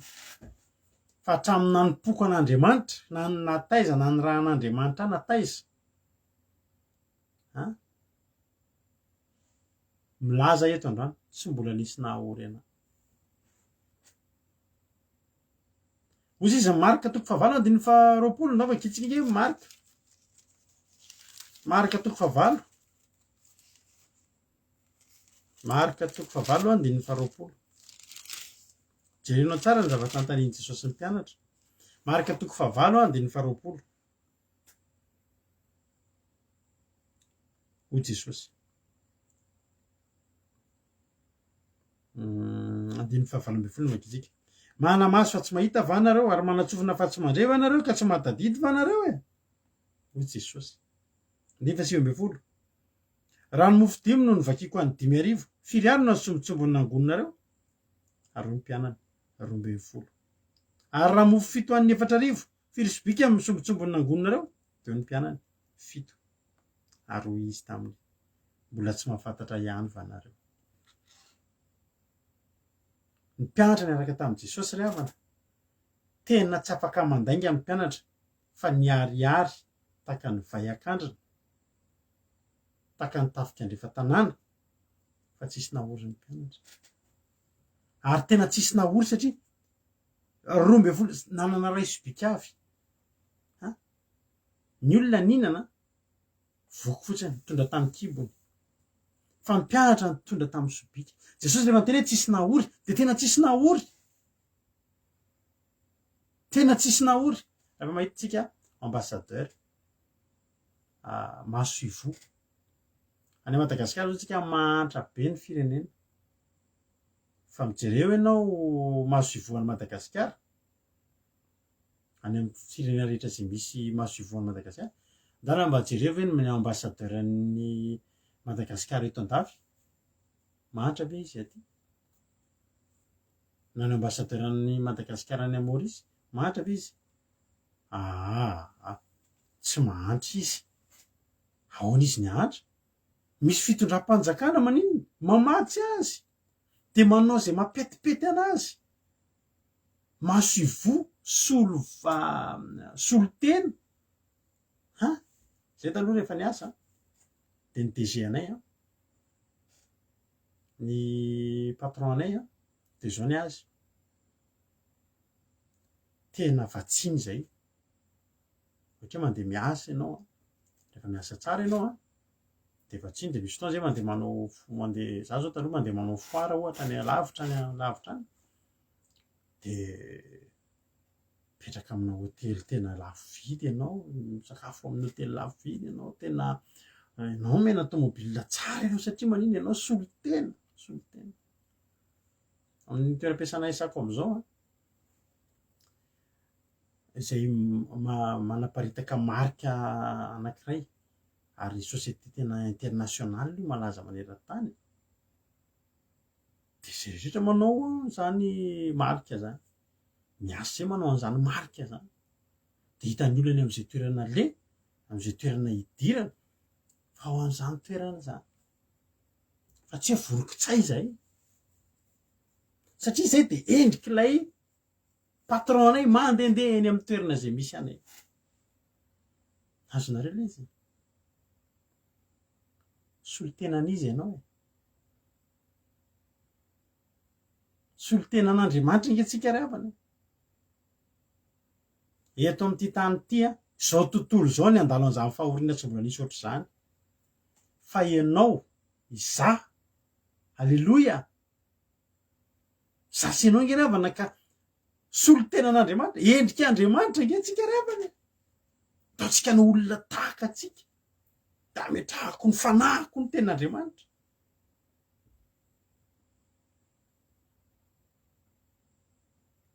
raha mahantra eto amin'ity zao tontolo zao ty za ve tokony hantra raha tsy manako hoanina eto amin'izao tontolo zao ty za ve tokony hanahy ny olona tsy omby 5,000 ny nona fa mpianatra teo amin'i Jesosy nanteny Jesosy hatramin'ny rahanareo tamiko nisy nahory anareo va mety nisy nahory anao talohany androany fa ny olonanao ianao tsy mbola nanapa-kevitra inge ianao mbola tsy nanapa-kevitra ianao ny anara-dian'Andriamanitra hatraha am'izay nareo eto amin'ity fandarana ity de zao ohatry ny hoe bedibedesina foana nareo ohatry ny hoe ampianarina foana nareo toetandrina tidina aza manao an'izao nareo vehivavy aza manao an'izao aza manao fitafin-dehilahy aza esorina ny volomaso aza manao an'ireny lokomena aza manao an'ireny veriny tena tazomy fahatsarana reo nataon'Andriamanitra taminareo aza lokoina ny volonareo de leo nareo indraindray nareo lehilahy aza manao an'izao aza manao an'izao zao de ndray nareo leo zay ndray le izy fa raha tsy leo ianao hatramin'izay ka dola tonga eto ihany androany nampianarina ny tandrina didy ianao fa androany ianao ampianarina tsy hanapana raha mpanaraka ty fandarana ity ianao raha raisinao daholo ny fampianarana eto raisinao ny finoana iainanao ny finoana zay iainana eto de ny finoana zarena taminao teto de finoana ahafahana tsy manany amin'ny ho avy de za hitanao io za tsy manam-panahina tsisy ahiko an'izany ravana isonitra ny kazoanina isonitra ny dretra ho avy mafy ny fiainana de maninona moa voalaza inge zany izy fahoriana be eto amin'ity zao tontolo zao ty fa zay ambassadeur halleloia ambassadeur endrik'Andriamanitra omen'Andriamanitra ny tombotsoan'ny lanitra alleloia varina ianao fa na de tondra-drano ary ny amin'ny firenena anankiray ny ambassadeuran'ny firenena hafa zany tsy jereo tsara ny ambassadeuran'ny Amerikanina tsara aro jereo ny ambasadiny Amerikanina any Madagasikara za mana namana miasa amin'ny ambasady Amerikanina any Madagasikara fa tsy azonao tsy hoe any Madagasikara tsisy attentat tsisy terroriste tsisy nini fa ny fiarovanao ny resaka sécurité eo ngeza ienjana be misy namako a mpanao sakafo a mpahandro ao amin'ny ambasady amerikanina koa taloha. Za mantsy taloha misy fotoana zay mianatra nahandro sakafo tao am'le hôtely lehibe ao Madagasikara zay, fianarana sakafo. Fa zay moa tam'izany de tsy nianatra sakafo nareo tao fa de mamonjy an'le dégustation. Fa tena nianatra nahandro sakafo mihitsy zay taloha, nianatra nitatana hôtely, nianatra nanao restaurant. Fa zao de tao tafaraka tamin'ny namako anakizay izy a mpanao sakafon'ny ao amin'ny mpanao sakafon'ny ambassadeuran'ny États-Unis. De tantarainy eo fa nen'ny ambassadeuran'ny États-Unis a ny rano a avy any États-Unis, tsy misotro rano Madagasikara na eau vive zany, tsy misotro an'izany izy. Ny sakafo rehetrarehetra hohaniny avy any États-Unis, na menaka rehetra avy any États-Unis. Maro zany teniko anao zany, mahandro fotsiny ataon'le rahalahy ao, mahandro fa ny zavatra rehetrarehetra hohaninao tsisy avy ao Madagasikara fa zavatra any avy any États-Unis, satria zareo matahotra zany amin'ny resaka hoe resaka intoxication alimentaire sy ny sisa, de avy any États-Unis. Na rano ohatry ny hoe eau vive a de rano avy any, ny ao anaty frigorifiera zavatra avy any États-Unis. Satria maninona avy any amin'ny firenena matanjaka, ahin'ny filoham-pirenena matanjaka ny amin'ny olona irakany, ary ninao fa iza mianao tsy filoham-pirenena fa mpanjaka amin'ny mpanjaka sady tompon'ny tompo, tompon'izao rehetrarehetra zao. Any volamena, any volafotsy hoy ny olon-tsenina tenin'Andriamanitra. Halleloia. Inona no ahiko miaraka amin'ny Andriamanitra? Hoy Jesosy hatramin'ny rahanareo tamiko hoe raha naniraka anareo za, nisy nahorenareo hoe ka za io iraka Andriamanitra, sange zay nasen'Andriamanitra ataoko de nataoko, ndana makary lasa makany. Ary anisan'ny tsy mividanana mivady trano eto andafy eto de rehefa fiatretana foana hoe neny a dada tsika raha androany a irahan'Andriamanitra sika ndana makany a Luxembourg indray, ndana makany a Belgique, ndana makany a Allemagne, ndana makany a Londres, tsy fantatro aninona no asan'Andriamanitra. La ohatrany tsy teny batainy nentanay, zay nge tsy tompon'ny tenanay, zay an'Andriamanitra, zay ka hifikitra izany. Ary mahatonga any mivady tsy mba mividy, tsy mbola tsy nanapa-kevitra mbola hoe hividy trano zany, tsy hametraka ny fo eto ny aty andafy ny teneniko, satria zay tsy aty. Halleloia. Fa zao ny zavatra tiako tenenanao,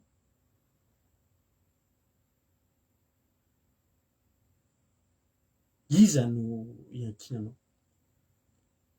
natonga ny mpianatra mbola ho any Canada koa tsy fantatra, ny natonga ny mpianatra ny teny tsy nisy nahina, ka satria Jesosy patron tena Andriamanitra sefo lehibe, tsy hoe maniraka fotsiny amin'izao fa izy sady maniraka no miana. Ary za de tena anao raha tsy te hanan-java-mahory ianao, tianao ahin'Andriamanitra ny amin'ny manontolo dao no asan'Andriamanitra, manaova asan'Andriamanitra. Halleloia. Manaova asan'Andriamanitra. Halleloia. Amen. Ataovy ny asan'Andriamanitra de aza manahy.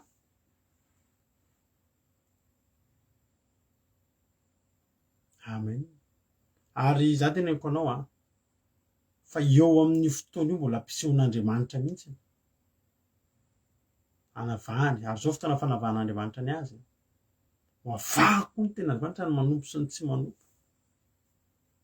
Vao mahafaly ny tenenenareo fa zay zao hijereko avolombelona aminareo.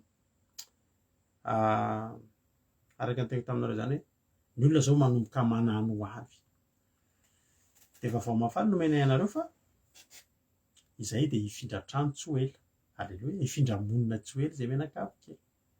Mahafinaritra be izy satria izay zany efa ela eto amin'ity tanàna kely misy anay ity no tsy de mahafa-po anay ity trano ipetrahanay ity. Ny antony de zao, ho anareo izay efa taty, tsy hoe tery fa mety aminay, fa misy antony tsy itiavanay an'le tranonay ity de zao manako be ao amin'le olona ao ambadika ny zavatra atao raha mitabataba.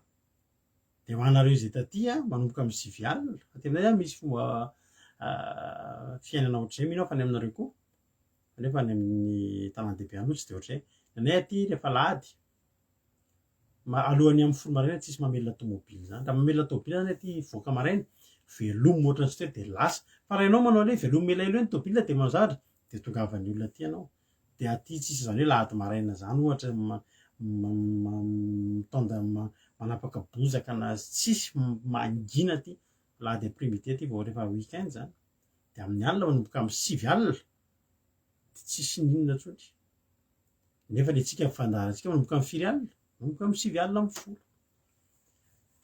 de rehefa makatinareo de misy fomba mampanao vao manomboka alina ny andro de be desy ny tojo rehefa ame hoe moramora ihany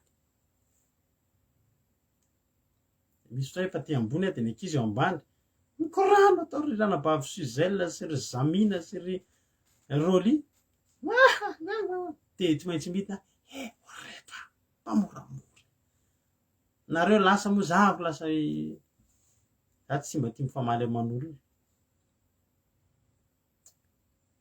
de fa ely zay ny tena Jesosy mba hitady trano te hiova trano nefa zay tsy te hiala eto amin'ity tanàna ty satria ty tanàna ty mahafinaritra anay izy ty mantsy tanànay ty de akaiky tanàn-dehibe fa miataka kely de tena mangina tena tsisy milamina tena milamina ty aminay ny vavahadinay tsy midy tobilinay tsy midy ny bisikletanay ny kilalaon'ny ankizy ny mombanay misy fotoana aty anaty tobily any ny poketra tsy aty aminay tsisy mpangalatra zany tena zany eto amin'ny tanàna misy tena tsisy milamina de tsy te hiala eto zay nangataka trano nangatady ny trano tediavinay nefa de zao misy condition hoe zao avy tsy maintsy hevitra zao zay maro anaka ary ny anay rehefa miasa ny trano ipetrahanay de zao tena tsy maintsy misy ny asan'Andriamanitra zany tsy maintsy aloha lara misy hevitra anaovana asan'Andriamanitra afahana manao sabata sy ny sisa de nitady ampitady misy ihany ny tranom-panjakana fa zay tsy afaka mipetraka amin'ny ity asan'Andriamanitra ataontsika ity ngaravana tena tsy afahana manao zay tsy afaka mipetraka amin'ireny tranom-panjakana reny zay tsy afaka mipetraka amina immeuble sy tsy mipetraka anaty appartement zany zay satria ny antony de tsotra zay asan'Andriamanitra mandava-taona tsy io zay mihitsy nodondomin'ny olona iny zany to alléluia maina iny zany iry zany tsy maintsy pavillon ipetrahanay de nahafinaritra efa elaela ny tady fa voninahitra n'Andriamanitra fa rehefa tenenina hoe hanao pasika tsika nanomboka ny teny taminareo tongava ty an-trano mbola ato amin'ity trano ty tokony hatongavanareo fa vaovao mafaly ny teneninay anareo fa fao any amin'ny numéro telefônina any amin'ny telefôninareo any ny adresinay taloha fa tsy tia intsony ny adresinay afaka fotoana fohy voninahitra n'Andriamanitra fa nahita trano tampoka halleloia ary vao azo andraisana anareo mihoatra noho ny tato ny tsika andraisana anareo ary tsy be ditso zay mitabataba fa nahatra amin'ny 3 maraina amin'ny 4 maraina ary memety raha latojo tsy be ditsony halleloia fa ty zavatra tena ijorova avombelona aminareo tena zavatra tena ijorova avombelona aminareo amin'ity resaka toriteny ty le olona misy olona zay mipetraka ty akaikinay ao amin'ny trano io de hiala ao ry zareo fantatra hoe atin'ny alanitra zareo resaka io fiainana ho lafo de zareo avy amin'ny trano io de andeha hipetraka any amin'ny tranom-panjakana satria ho mafy ny fiainana reo de anisan'ny olona manamana eto tanàna eto ny asan'ny zareo hitanao hoe mampanofa limousine mampanofa le tômôbila lava be fitondràna mariazy reny manaka atao fa ny tena zavatra nampome tena nampahery anay mivady de zao mbola petraka ao ry zareo no tonga atao zay hijery ny trano mariana fa eto amin'ny tanàna misy anay eto tsisy trano ofo zany fa vao misy ahofa de lasa ary vao hitanay io trano io de ny contacteny tompony zay ny tompony hoe be de be mihitsy ny dossier ohatr' zany be de be misy nareo misy olona mipetraka any Paris hipetraka tety tsy feno olona mipetraka aty de miasa Paris hoe avy any Paris leo ny tabataba de ny akabetsahan'ireo olona zay ho avy hijery de olona mipetraka any Paris zao ny tenenay vady resaky zay vady ka na olona zato ary atsika io tena omeny Jesosy matoy tsika eto de omeny Jesosy atsika io anaovantsika asan'Andriamanitra alleloia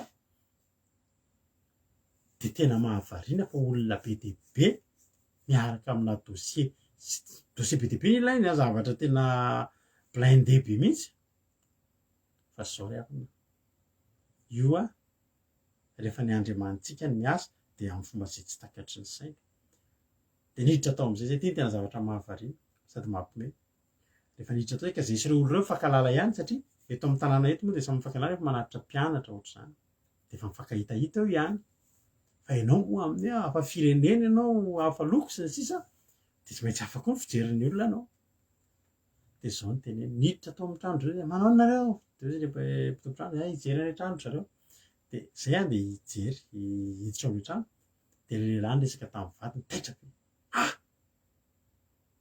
revenano fanty izy mantsely revenano fanty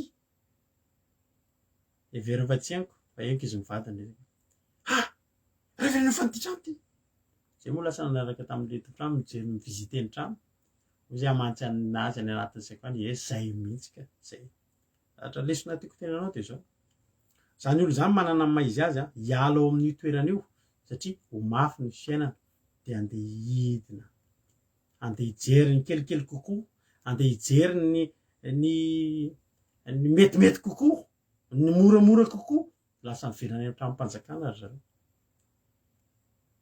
fa ny zanak'Andriamanitra indray hikarakara pasika Jesosy tamin'ny pasika de zao nitady trano anaovana pasika halleloia zay ny teny Jesosy aty aminay ny atao amin'ny pasika halleloia ato aminay ny atao amin'ny pasika hoy Jesosy ndana misy olona soloko atsy ndana de ao ataholinareo de mampilaza an'izao zay fa tsy ho ela de izy fatapahany ty fandarany ty rehefa manao déménagement moa zay de nareo zay fampiaraka tamin'ireo de mety fa tsy maintsy misy ny fotoana mahatapaka ny connexion ao ny fotoana andaminana ny rehetrarehetra na ny décoration kelitsika mba apetraka daholo ny fitateran'entana ny déménagement misy fotoana tapahany kely fa hiezaka zay mivady mba tsy ho tapaka ela be hiezaka mihitsy zay tena mba tena farak'izay tena minimum mihitsy ny fahatapahana izy fa de voninahitra n'Andriamanitra de iova trano zay tsy lavitra ny toerana misy anay ty eto amin'ity tanàna ty ary eo anatin'ny zavatra nangatahana sy nirina mihitsy de voninahitra n'Andriamanitra tsara tiako tenanao de zao mety tsy ampian'ny olona ety reo ve nipetraka ety nareo mihitsy nipetraka ato teo an'ity fiainana meo mafy ty mimafy aminareo zany satria nareo tsy manan'Andriamanitra fa ho anay ny fiainanay de tsy maintsy ary ny anay matoa misy zavatra elana de tsy possible hoe ratsy no teo aloha halleloia fa matoa Andriamanitra manala antsika amina toerana ray halleloia de hitondra nay any amin'ny tsaratsara kokoa halleloia de ianao ohatr' zany matoa ianao esorin'Andriamanitra misy zavatra esorin'Andriamanitra eo am-pelatanao aza malahelo ny tsara kokoa ny anoloana eny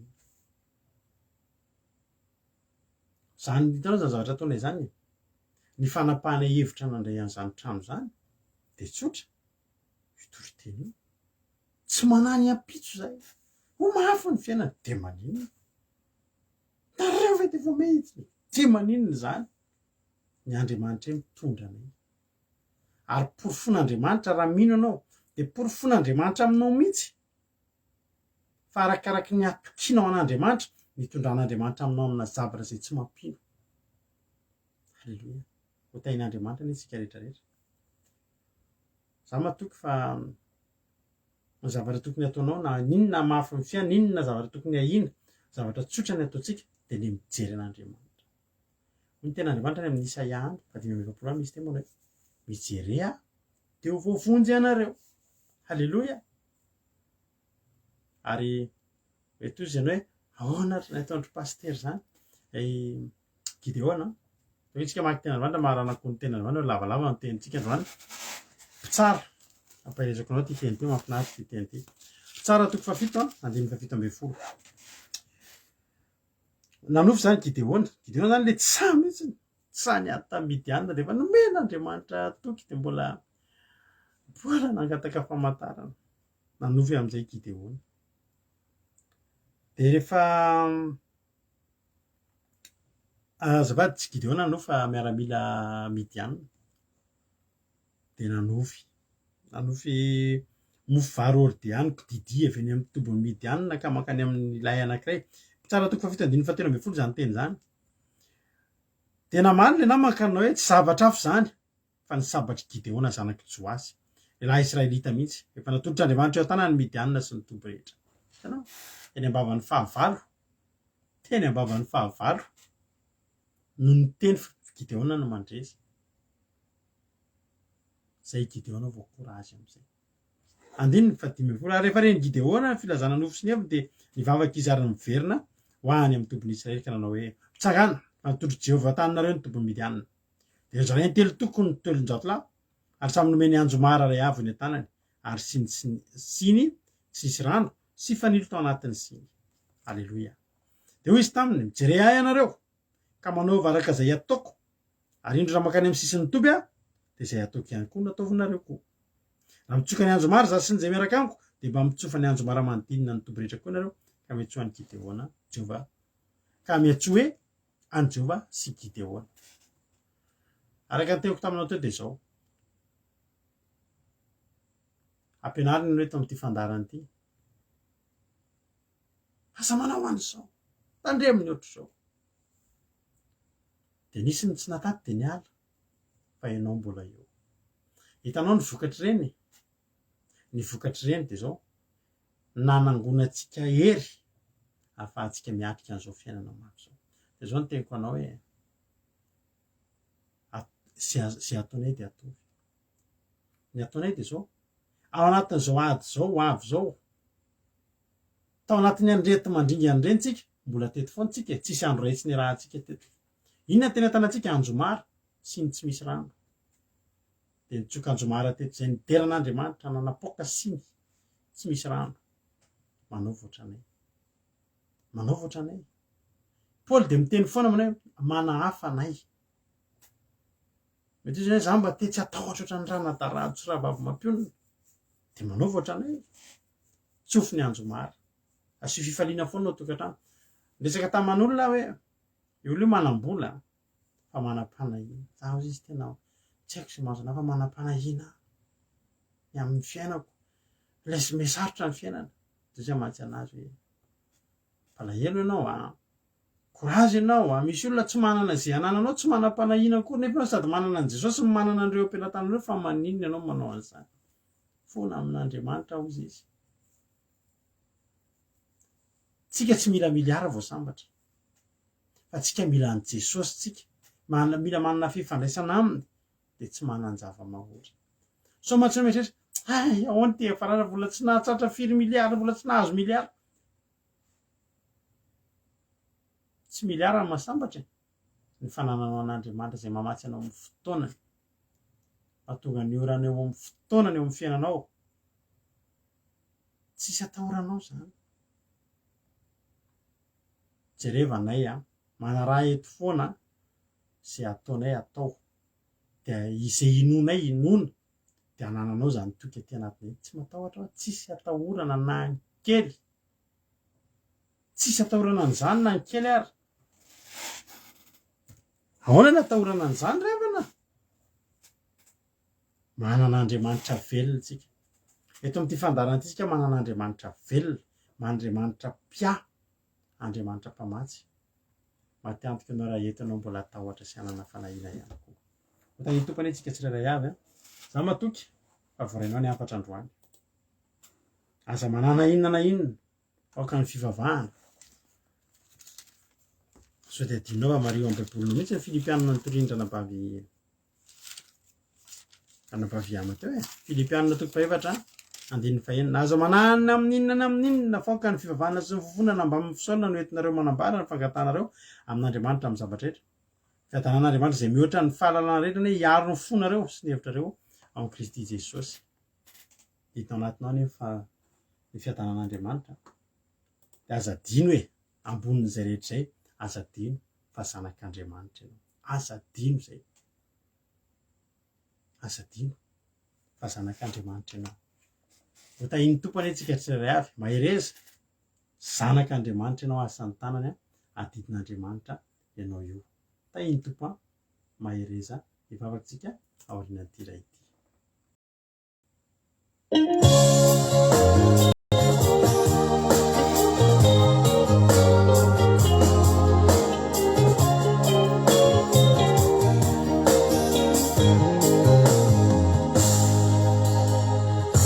Fitiavana mandraky izay no nitiavako anao, tsy misy masolo nao aiza anao zao miantso avy manatona ty zao Jesosy te hizara fity. Fitiavana mandraky izay no nitiavako anao,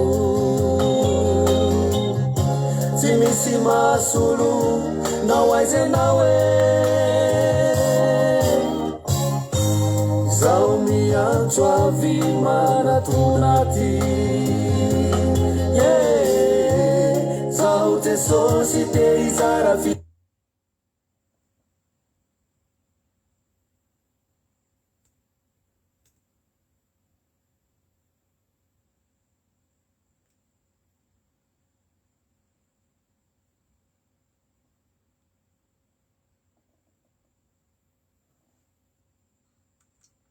Elana tsiny kely fa tapaka ny connexion antsika.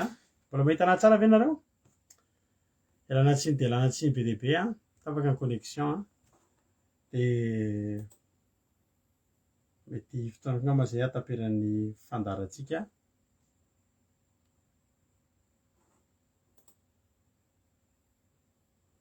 Andro kely tsika ty azafady.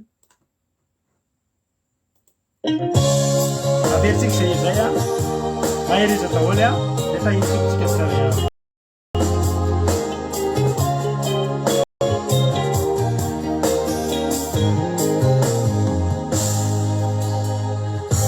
Fitiavana mandraky izay no nitiavako anao,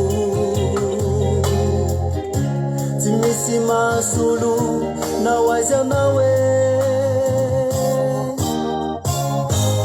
zao miantso avy manatona ty zao Jesosy te hizara fity. Fitiavana mandraky izay no nitiavako anao, tsy misy masolo nao aiza anao zao miantso avy manatona ty zao Jesosy te hizara fity. Fazanako sasany tanako adidiko foana naonanaone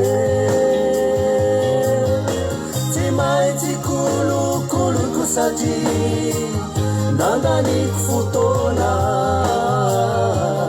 mampalahelo aerareraka anona. Fazanako sasany tanako adidiko foana naonanaone tsy maintsy kolokoloko satria nandaniko fotoana mampalahelo aerareraka anona.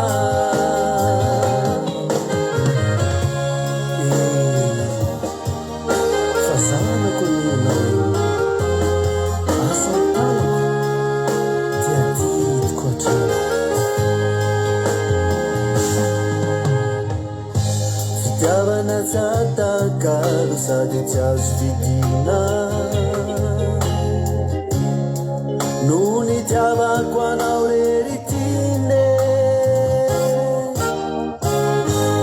zao miantso avy manatona ty zao Jesosy te hizara fity. tiavana tsy ataka no sady tsy azo vidina no ny tiavako anao reritine zao miantso avy manatonati zao jesosy de izara fity azanako sasany tanako sasany tanako adidiko foana hoa adidiko foana naona naone tsy maintsy kolokolon'Andriamanitra ianao nandaniko fotoana mampalahelo tsy avelan'Andriamanitra reraka anao an'izany ianao halleluia zanako sasany tanako adidiko foana naona naone tsy maintsy kolokoloko satria nandaniko fotoana mampalahelo airareraka asatanako adidiko foana naona naone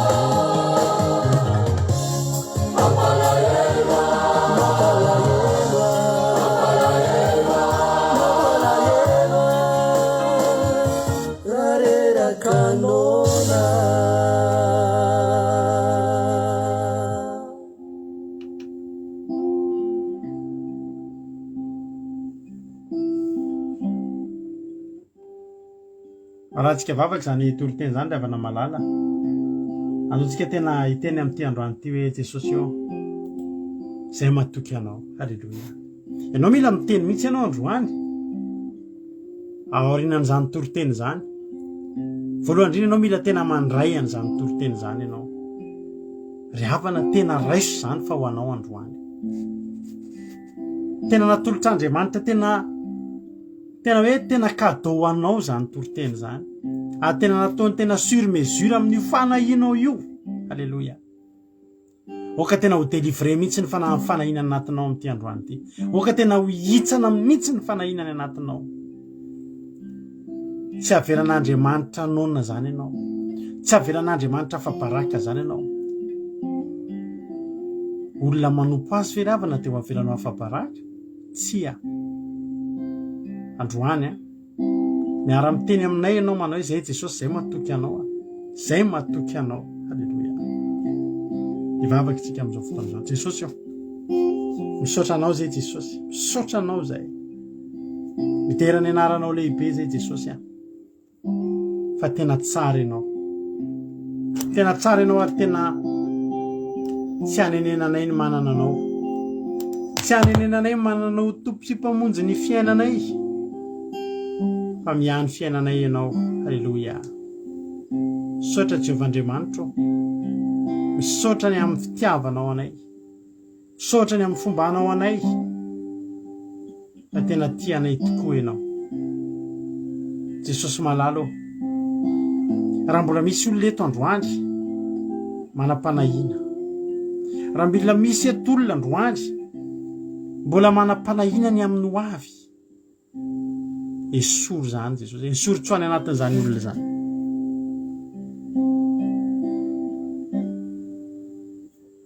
oka ny tananao mihitsy ny anongotra androany any anatin'ny olona tsirairay avy andry ny fanahina rehetra ny tahotra sy ny tebotebo ny fanahina ny orooro sy ny tahotra voka tena hisy fahatokinanao ngeza be mihitsy midina anatin'izao toroteny zao anatin'izao vavaka zao dia ametraka fahatokina anatinay tsirairay avy ianao ametraka tena finoana sy fahatokina ngeza be aty anatinay zay matoky anao raha manontany anao Jesosy androany hatramin'izay nanirahanao anay mony nisy nahory anay fa tena maly zay Jesosy androany amaly takampiandre tena tsy nisy Jesosy ary fantatra fa tsy hisy ihany koa satria zay mbola itoy raha anao foana zay mbola itoy anompo anao foana zay mbola itoy ity anao foana dia mba ataovy nifindrany amin'reto olona rehetra zay mihany reto zany heriny anatinay zany nomenao anay ataovy mihoatra noho izany nidina anatin'reto olona rehetra eto tsy anam-panahina fa atoky tanteraka fa Andriamanitra Andriamanitra manampy Andriamanitra mikarakara ianao misaotra Jehovah Andriamanitra misaotra Jesosy fa tena raisinay tena fanomezana angeza-peo anay zany teny zany androany ho anao ny voninahitra raha mahery zay dia ho anao raha mijoro sy matoky zay dia ho anao halleloia raha tsy matahotra zay dia ho anao misaotra Jesosy malala dia raha niaja ny misaotra sy mivoninahitra efa anao hatramin'izay dia ho mandrakizay misaotra Jesosy vangio ary ny tsirairay avy dia aza velanao kivikivy intsony zavelanao mandefa saina lavitra ataovy mibanjina anao fotsiny fainao hoe fanonteny fa mijery ahy dia voavonjinareo mijery anao fotsiny zay dia mahery mieritreritra anao fotsiny zay dia courage halleloia misaotra Jesosy voninahitra manao hatramin'izay dia mandrakizay betsaka ny tsy voalazako teto fa mihoatra lavitra anao zay maneritreretiny fisainako ho ataonao ho amin'reto mpanomponao reto misaotra Jesosy dia vosisatana fa hatro amin'ny raha anao tsy afaka hitsaingo ka na dia litera ray tamin'izay nafafy teto aza ka nivozy nafafy dia amoa avy zato eny avokoa fa tsy voatsaingoko ny vorona mpiasa misaotra Jesosy halleluia amen ivavakantsika ho an'ny firenena ampandrotsika ny anabavitsika nambinay ivavaka ho an'ny firenena tay tompo ary anabavy nambinina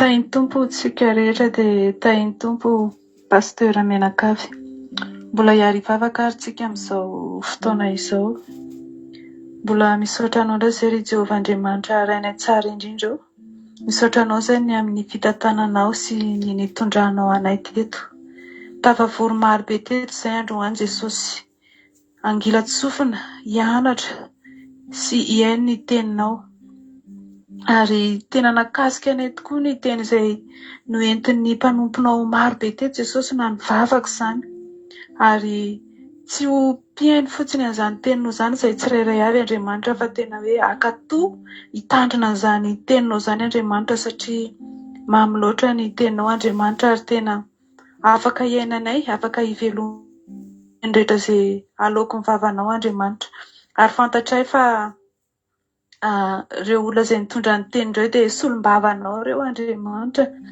dia misaotra an'izy ireo zay mbola nanaiky nampiasainao indray izaran'izany teny izany ho anay tsirairay avy Andriamanitra dia manome voninahitra anao zay satria rariny sitsiny loatra Andriamanitra raha toka ka hanome voninahitra anao zay noho ny amin'ny fahatsaranao noho ny fitantananao ny fiainanay noho ny zavatra maro izay nataonao taminay tsirairay avy teto indrindra Andriamanitra fa dia izao izay tsy diso anjara fa mbola nomenao ny tena hoe tena fiainana Andriamanitra dia misaotra Jesosy misaotra fa tena mamy miaraka aminao mamy loatra ianao Jesosy isan'andro ianao dia maneho ny fahatsaranao maneho ny voninahitrao aminay tsirairay avy tena misaotra Andriamanitra misaotra ny amin'izany fahatsaranao izany misaotra ny amin'ny fitiavanao mendrika ho dia raina loatra ianao Andriamanitra ary ny teny rehetra izay nentin'ny mpanomponao teto Andriamanitra dia nakasika ny fonay ary ezaka tokoa izay Andriamanitra hitandrina amin'ny fonay satria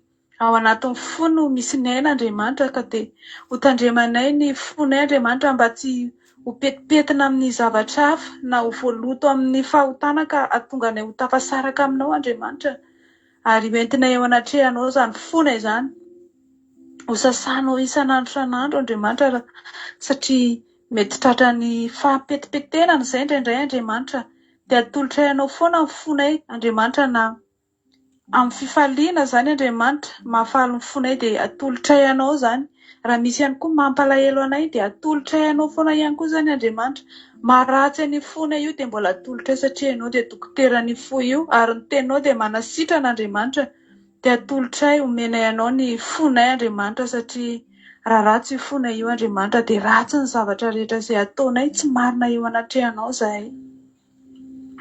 Dia misaotra anao Andriamanitra, misaotra ny amin'izany tenao izany ary tsy hanana inona na inona izay satria manana anao izay Andriamanitra.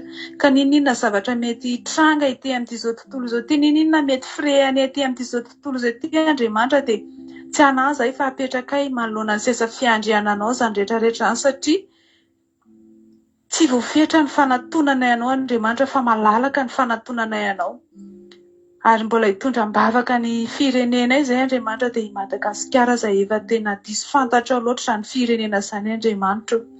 Hoentinay eo anatrehanao ihany koa izany firenena izany Andriamanitra.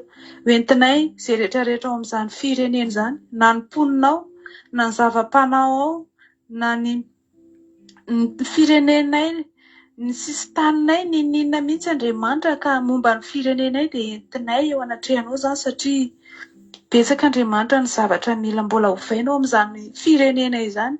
Betsaka ny zavatra mbola tsy araka ny sitraponao Andriamanitra ataon'ny firenenay, ataon'ny vahoaka ao amin'izany tanina izany. Andriamanitra mamindrafo amin'ny firenenay ianao, miasa-mafy ianao amin'izany firenena izany Andriamanitra. Maro be Andriamanitra ny olona mivavaka amin'ny firenena io, mitondra an'izany eo anatrehanao. Ary fantatray fa miasa ao ambadika ireny rehetrarehetra ireny ianao Andriamanitra, ary fantatray fa misy vokatra tsara amin'ireny vavaka izay atolotray ireny, na dia tsy hitan'ny masonay na dia tsy fantatray ary fa any ambadika any Andriamanitra misy tontolo ara-panahy tena tsara Andriamanitra ataonao amin'izany firenena izany Andriamanitra, fa izay tsy mahafantatra fotsiny fa fantatray hoe ataonao izany Andriamanitra, ary izay tena mino anao foana Andriamanitra, tena mino izay ary matoky. Dia hoentina eo anatrehanao izany firenena izany Andriamanitra. Ao Andriamanitra ny olona marary, ao Andriamanitra ny olona mifonja, hitanao reny Andriamanitra dia ianao ampahery an'izy ireny. Nasitrana an'izy ireny ihany koa ianao dokotera ambony dokotera ho anazy ireny tsirairay avy ianao Andriamanitra. Ao ireo mahantra tsy manan-koanina Andriamanitra. Ianao any amen'ny fiainan'izy ireny no fahafenona sy fahatsarana eo amin'ny fiainanao izy, eo amin'ny fiainana ianao Andriamanitra, tena hoe tsy ho hisy zavatra izay mahaory an'ireny olona ireny Andriamanitra, fa tena amindra fo amin'ireny olona ireny ianao, ary amindreo fo mihoatra no namindranao fo taminay Andriamanitra, satria ianao ihany no afaka mamindra fo Andriamanitra, ianao ihany no afaka manatorotoro ny fo vato Andriamanitra, ary ho tonga fo nofo tahaka anao. Dia izany no irinay mba ho an'ny firenenay, ho an'ny vahoaka Andriamanitra. Ny fomba mampanao ratsy eo amin'izany firenena izany koa Andriamanitra ny sampinay, dia arodanay amin'ny anara-maherinao izany Jesosy. Arodanay izany Jesosy, tsy hanam-pahefanao amin'izany firenena izany, ary atsoinay koa ny fanahy masinao, atsoinay ihany koa ny tafiky ny lanitra hiaraka hanohana ny vavaka rehetra izay nataonay Andriamanitra, androdana ny zavatra rehetra izay tsy avy amin'ny tananao Jesosy. Fa izay Jesosy matoky matoa izay mametraka an'izany zavatra rehetrarehetra izany eo anatrehanao. Fantatray fa ianao tsy mba olona ka handainga Jesosy, fa ianao mitazona ny teny nomenao, ary ianao mihaino ny vavaky ny marina Andriamanitra, miaina ianao ary mamaly ianao. Dia isaorana ianao izany Andriamanitra, isaorana ianao izany, ary misaotra tamin'ny nanangananao anay tsirairay avy Jesosy. Dia indreto izay tsirairay avy mitondra ny menimeni-ponay Andriamanitra, ka dia ianao ny vavakay Andriamanitra, apetrakay feno ampitokiana tanteraka aminao ny zavatra rehetra, dia teraina mandrakariva ny anaranao. Misaotra Jehovah, anao ny deranao ny aja ary voninahitra mandrakizay. Amen. Halleluja. Mankasitraka indrindra ny lalam-bavitsika na ambinatsika tanazavavaka mamy sady matsiro izany dia Jesosy amaly fitianao na nabavy mba hirezatra ny hatrany dia misaotra antsika rehetra ihany koa nahatrany hatrany fana fa nihoatra ny fotoanantsika dia raha mbola sy tonga eny amin'ny rao lanitra Jesosy dia eo neto indray tsika rapitso mahereza matanjaty sisy fotoana nambavaka moa tsika androany fa amin'ny heriny indray tsika raha sitrapon'Andriamanitra mbola felonaina somatsara dia amin'izay tsika manao fitondrana-bavaka samy tahin'Andriamanitra misaotra anao nahatrany hatrany farany dia rapitso indray tsika meo neto raha mbola tsy tonga eny amin'ny rao lanitra Jesosy samy mahery dia tahiny tompo. Halleluja. Amen.